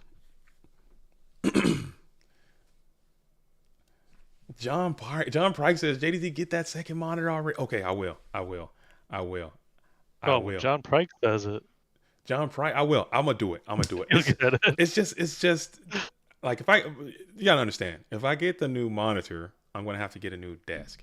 If I have to get a new desk, that's what I was trying to ask. Is like, do you not have the room for it? I don't have to get a new desk. If I get a new desk, I might have to move because right now my house that I'm living in currently is like really small. Like we're like I said, I'm into this house flipping kind of thing that I do. You know, it's kind of another little side quest of mine. I kind of stopped doing it right now because the interest rates in the country. I'm American. So the interest rates are like really high right now. So it's not a good time to buy houses or borrow any money. So I'm just kind of hanging out here, and then I'm doing renovations on this house. So this house that I'm currently in, it looks good when I'm shooting my videos, but this house is a literal dump. Like it's not good. This house is bad. So there's not a lot of places I can kind of set up right now while I'm doing this because they are literally under construction currently. Maybe we'll find a real little monitor that can still help you. I might need a little side monitor. Little guy. So we're gonna hit the Giant Trunay. LaBounty is back on the goo. The Giant Trunay goo. I love to see that. Card's damn good. He put me on this card many months ago, and it never really took off. I think the card's fantastic, man. He tried to tell me to run it for the Grand Prix. I was like, I'm not you. I can't play that thing. He plays it so well. He always gets good value out of it. Using it with that premature barrel is really great. So AJ is going to have to take that Don Zalou rip. He's going to get a card from the hand. Let's see what it's going to be. And it is the Call of the Haunted. So AJ Hussein is adopting some of that Genzo Call technique that has been kind of sweeping. I give it to AJT. You give it to John Wick. That's your boy. You know what I'm saying? I respect that. And we're going to do a quick little mini Don Whopper as we set forward behind this Don Zalou into a trap dust shoot. So if we're going full combo value mill, trying to check the hand contents of the blue corner, seeing what's left. You said you got to get a new house for a second monitor. That's what it's going to boil down to. That's what I moved to this. Listen, I moved to this house with the idea, under the impression that we can move in here, stay here for. Shout out to my family for riding with me on this magical journey that we've gone on. So I thought we could just move here for a brief amount of time, do all the work needed, and then either move back to another house or move to a different location and then just, rent this house out was the idea. We get here, come to find out it's going to take way more work than we anticipated, for one. And for two, it's going to take a lot longer and it costs a little bit more than I anticipated. So it's like, okay, we're just going to hunker down here for a while. And we're just kind of just holding position for a little while until more time and money become available to execute the plan. So we're all kind of just sitting here in this little house, which is fine. My shout out to my family though. They're riding with your boy. It's kind of tough though. I won't complain though. I won't complain. And we're gonna hit the card D, sending the Berserk to the bin, Sakaretsu, and we're gonna set. Seemed like a lot of quality units you could have used in that situation, but you know what? You don't want to risk getting your Berserk yeeted, and then Don continues to rip. A Don with a back row is kind of a mighty obstacle that you must overcome. AJH doing his thing, trying to yield off, but LaBounty continues to send the pressure as Kiko the Ghost Destroyer is going to hit the field. Let's see who is going to let's see who's going to lead with that attack first. And we're going to Regeki break. Discards the Jinzo to pop the Kaiko. Let's see if that goes through. And we're just going to say nay to that, costing a hefty bit of life from the red corner, but you're fine with that. We're going to train up. Oh, that's a oof. Train up just for Don to serve it right on to the and it's a berserk too. That's a tough berserk. Ouch. And we're on the top of the deck. Kaiku is kind of shutting down. Ooh. And now we hit the graceful. Let's see if LaBounty allows it to go to, and he does. That berserk's been to jail. The berserk. Oh man, the berserk is on the field. In the bin. Two of them. Two of those berserks sitting there, and Jinzo. Yikes.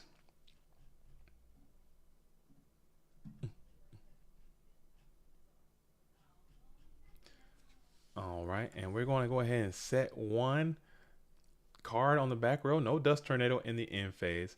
And we're just kind of sitting here. Now LaBounty has to ponder a little bit.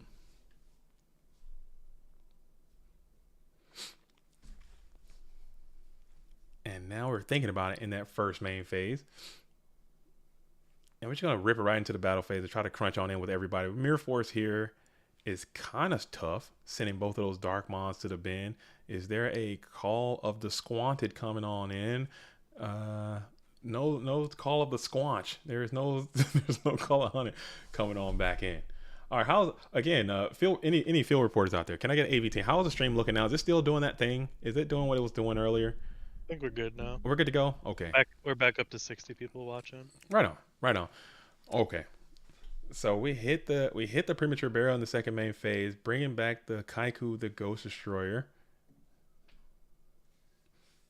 And then we're going to pass. Okay, so now we're off the top of the deck. No Chaos can save you. And the Swords of Revealing Light. Wow, what a hit. Stalling out just like Yugi Moto used to do it. Maybe there is a Dust Tornado or MST or something that can interact with this Swords of Revealing Squanch. And no, there is not. Buttery smooth. Shout out to Bluetooth. Man, I love me some Bluetooth, man. I can't get enough. Me and that duelist go to the same locals whenever I can make it. Hopefully, you're not gonna be able to make it tomorrow. We're gonna Minecon, hitting this set mon. What could it be? It is the Serpente, so that is a straight up Minecon whiff. We gotta update the bingo chart to reflect that. Man, but you gotta do it. Why not? It could be something juicy. And Swords of Revealing Light. Swords of Revealing Light doing this damn thing, man. Mind Control is one of the cards I don't think for 2005 Nationals is inside a single side deck. Which one? For 2005 Nationals, Mind Control, I don't think anybody was playing it. No, I don't think so either. I remember specifically, like my memory kind of sucks. But I remember certain things so clearly. And I remember when Mind Control came out, everyone thought it was just ass.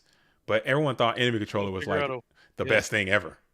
Nope, I remember the same. Like Mind Control, where like it's only good to maybe get a magician. I mean, honestly, it's way better now than it was then because now everyone's playing Sorcerer. But I remember Enemy Controller being like, "Oh my goodness, Enemy Controller! This card is broke." It was very hyped. It was like it's Book of Moon and Brain Control in one card. Oh my god! And then you just have to sacrifice a token or a Zabrin. Oh my goodness, Enemy Controller!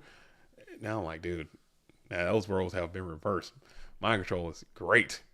Heavily played in almost every side deck, I would say. Up there with Mystic Walk as one of the most sided cards we have in our game.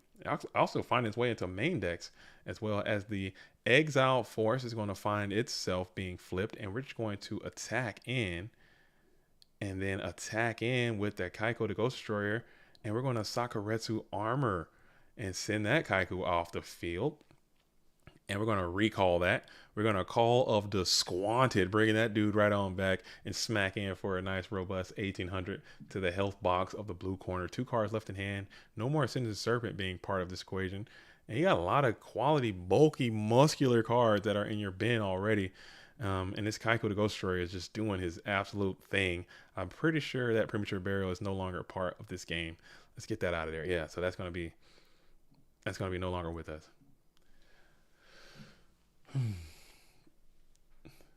Next time I'm getting that Time Wizard play mat for sure. I did. I got you last time. I'm going tomorrow, and I think I'm gonna play some serious jank. So if you're coming tomorrow, you have a good chance to get one tomorrow. I'm gonna play some Heat tomorrow. Because I don't want duelists to keep showing up and then I keep, you know what I'm saying, just sacking the hell out of everybody and winning, playing all these meta decks, and then no one can win one. Oh, we're gonna ring for game here. And I'm trying to not do that. So we got, and just like that, LaBounty has moved on to the winners finals, I believe. The winners grand finals. What are we talking about here? Wait, let me pull the bracket back up. Let's see. Yeah, so LaBounty will be in this section, and now we're gotta enter Dogtown. Okay, so we're going all the way down to Dogtown, and we have some units that are left. Oh my goodness, sitting over here in the loser semifinal, we have Alethea who's waiting in the wings, and Moxies who's waiting in the win. P-Tran XP back in the building, the two-time GFC champion, two-time FLC champion, holding squat right here back in the game. Anthony Alvarado still doing his absolute thug dizzle right here, doing his thing. We got Marcus LOL still left. We have Ivan Rosito and FDS still playing. Oh my goodness, this is the longest duel I think I've ever seen. But we might have to jump in there and see what the hell is going on. Let's jump in to FDS versus Ivan Rosito, Chaos Turbo versus Chaos Control, and see what's absolutely happening.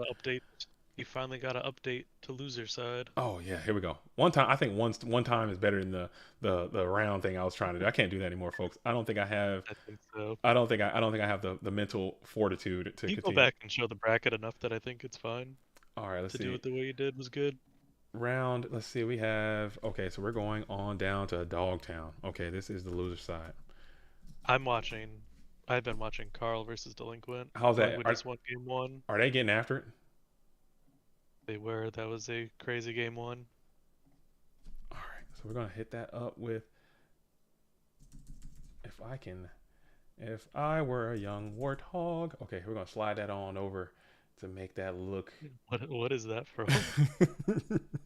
I don't know the young warthog. No, it's a take on the Lion King. It's when Pumbaa was regaling us with the tale of how when he was a young warthog, he was singing. I guess I do know that. When he was singing about his trauma and how he ended up in the misfit bands with Timon and Pumbaa, as they're saying, Hakuna Matata, live your life. Don't worry about the stress of being a flatulent beast who doesn't have any friends. Because... If you know goat format, you're old enough for Lion King. Oh yeah, I have watched so much. I have 3 kids, 3 girls. Okay, I watched so much Disney in my life. You have no idea. I've seen all the movies. Whether they wanted to or not. Whether they want to or not. Oh yeah, I grew up watching Disney. They're gonna grow up watching Disney, which I'm quickly realizing as I become an adult. A lot of those Disney movies have terrible messages, have terrible themes and messages. You know, I can get on a rant about my anti Disney, not anti Disney, because I'm very pro Disney. I go to Disney World multiple times. I've been there multiple times. I watch every Disney movie. All my kids have seen all the Disney movies, so it's not anti-Disney, but sometimes you just have to think about what these messages are, and you have to ensure that your children are being, hey, maybe Ariel's not correct here. Think about what Ariel's doing, and maybe do a little bit different. This Carl comes out with a set and a swords situation in this game too. You know, maybe I'll go on a rant. I won't go on a rant. I'll save you guys. I'll spare you guys. You guys want to hear my anti-Disney? My wife is looking at me. She's like, "Oh my goodness, don't do this again, please." I won't. I won't. She's like, "Please, don't do this." I'm already banned from the book club. She's like, "Oh my goodness, please do not talk about this stuff anymore." Nobody wants. Walt Disney will show up at our house. But. I am Team Mouse though. I'm a full supporter of the mouse. I go to Disney World, like I said, a lot, and I watch all the movies and everything. So, and my thing is all jacked up. What's going on here, man? Come on, just Carl going for the aggression.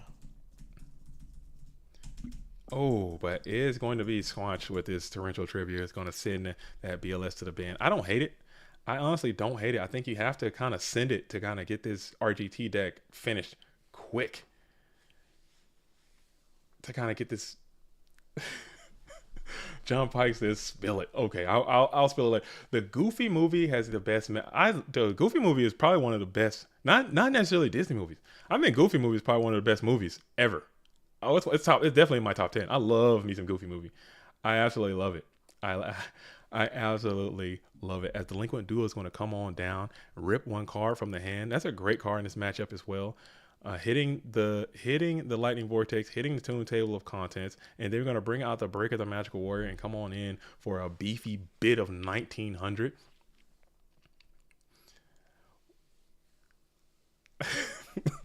When I hear Disney, I just think of Mickey Mouse from South Park. Oh, that was crazy. I like the way they did that too. It might be true, man, because Disney is a for-profit mega corporation. They get after it. They buy a lot of stuff. They own a lot of property. They get it in. So of course they would have to have some type of message. They own our nostalgia. They own it all. But it's fine. You know what I'm saying? You gotta kind of understand that they call it this quote unquote this matrix, man. You gotta just live your life too, man. You can't. What are you supposed to do? You're gonna rage against the corporations. You're gonna not watch any Marvel movies. Enjoy the pot of greed. Enjoy opening duo. Enjoy Too it bad for your opponent. Enjoy it. I mean, just live Not it. your problem. just live it. Just live it. Damn. Was the duo in your top bald deck? It was. Oh, I put the train. I throw the Trini in there. I probably gave him an extra shout out because those dudes are bald. Very bald. I had to throw those guys, but you're going to play the Gigante Trunade and reset that Sorcerer Revealing Light. Very interesting. In draw phase, we're going to Call of the Squanted. Okay, Call is going to grab back the D-Mock. Ooh, the Mock. Do you just grab the D-Fusion back here? Probably. Let's see what the spell of choice is going to be. It is the Dimfu. Dimfu is going to make it do what it do. When I was young, I was Max. Now I'm grown, feeling like Goofy. Ain't that the damn truth? Ain't that the damn truth, man? I listen, that's another movie that I watch. Ooh, and we're going to just snatch that dude immediately. Immediate snatch. And then Souk flip. And we're just going to assault HQ here. Coming at you with all types of spellcasters of every shape and size and effect doing their thing. Lincoln had that math ready. And we're going to go ahead and add that Tsukiyomi back to the hand. We're going to go ahead and go to game 3. All right. Let's here we go. Round number. All right, here we go. Oh. There we go. Game 3. So 2-2. Both of these duelists. Carl's trying to stay alive. D-Link's trying to get do his thing and make it happen. Wow. That's another movie. I think I watch Goofy movie probably maybe once or twice a year. It's another movie I just have on heavy rotation. I love me some Goofy movie. And that is true, man. That is true. I find myself being more relating to Goof, especially as my kids get older. I have a 15-year-old in the building who's kind of, going through their Max-like phase right now.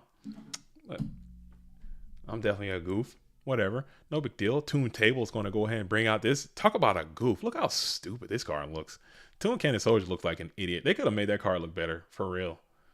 They could have made that card look better. That is some of the dumbest looking art that we have in this Go format game. I'm telling you, that card looks so stupid. Toon Table or Toon Cannon? Toon Cannon Soldier looks ridiculous. Oh, I like Toon Cannon Soldier. You're kidding. Yeah, you're I got kidding. two OCG Ultra ones. They look awesome. You're kidding. That card does not. What deck I use it in? What deck? Oh, here we go. No more. Toon Cannon Soldier looks bad. They could have made it look cool because Cannon Soldier itself, oh my goodness, that card looks sick. Regular Cannon Soldier, I'm talking. That card's art looks amazing. Toon Cannon Soldier looks like a joke of what regular Cannon Soldier has done. Oh man. So we got the Sangan who's in attack position. We're going to go ahead and just peel off 2 of these scapegoats before throwing it back over to Delinquent. Cool. And then we're going to upstart RGT trying to make something pop, But the thing about this deck too is that it can just sometimes not have enough materials to make it happen. You start getting those reasoning calls right. Yeah, you start he's bricking. got a lot of cards in his hand though. It's got a ton. He's got an absolute ton. Just going to set another before throwing it back over to Carl. Carl in the first main phase. And we're going to play the Graceful Charity. Okay. Just trying to find something to just assault mode go. I think that's a good technique to get around this deck. As we discard Night Assailant, discard GK Spy, add GK Spy back to the hand with Night Assailant's effect. And then we're going to do some Thunder Dragon activity.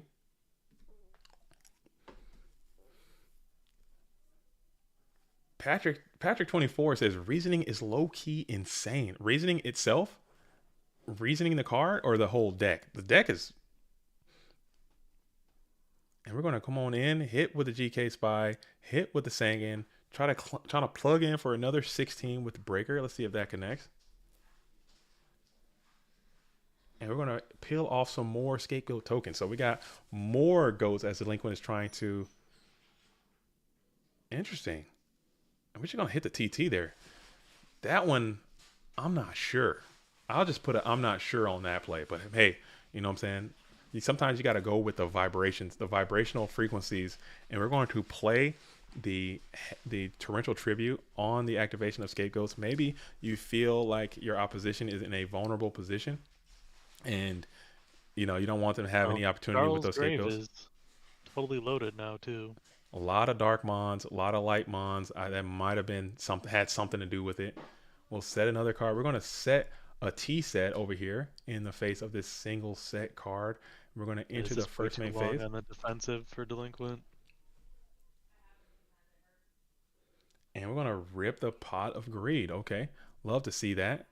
2 more cards being added to the situation, and then play the swords to reveal the set. Look at this card, Scully. This card does not look good. This card. What don't you like about it? It looks like a toon version of Cannon Soldier. Oh my goodness, he has a mouth and teeth. I don't like it. Come on, man. Come on, man. Piano keys for teeth. I want to see Toon Dekochi. You know what it'll look like? Just like Toon Cannon Soldier. I think Toon Dekochi would look better. I don't know. They could have made him. Look at his legs. They're so wonky looking. And the gun, it's ridiculous. It's ridiculous. All right. And then we're going to return. Oh, man, what? Carl. Where'd that come from? Whoa. Shocking.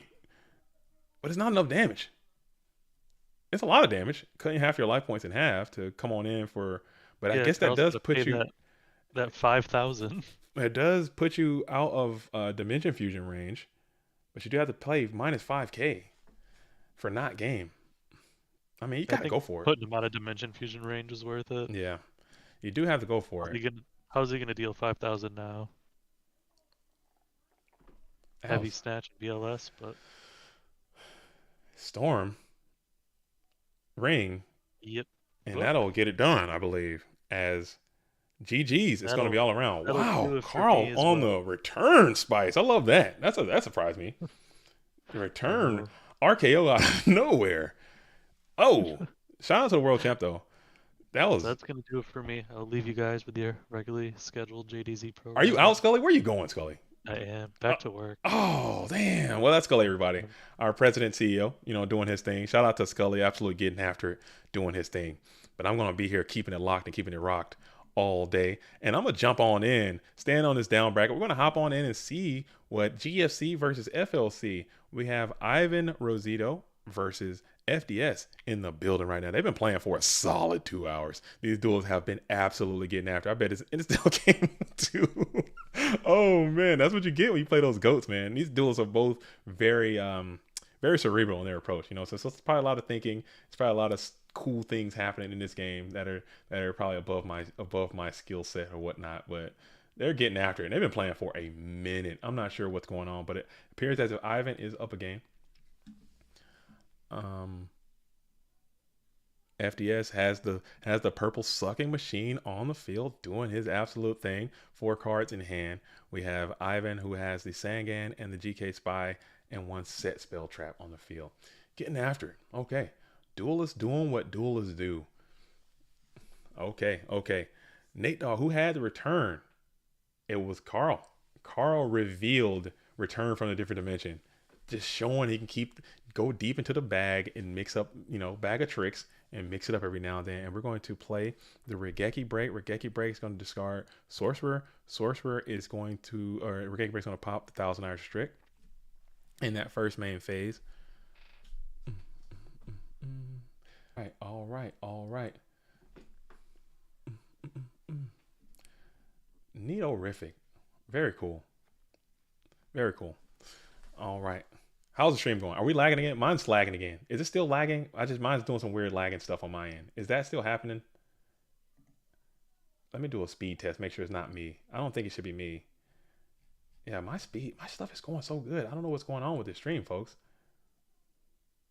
Yeah, my vid is jumping around too. I can see mine is lagging. I don't know what's going on. Let me see if I can fix this, man. It's not on my end. I'm not sure what's causing it to do that. YouTube doesn't want to see us shining. Let's see what's going on.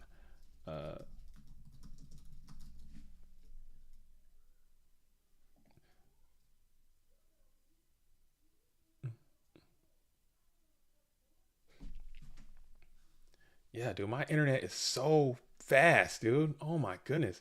My upload speed is crushing. Like, what is happening? I don't know what's going on. I don't know what's going on, man. I really don't. I don't know what's going on. I'm a thug it out. Hopefully you guys can just thug it out with me. It keeps kicking people off and like throwing people out of the stream and doing that. I don't know what's happening. I'm sorry, folks.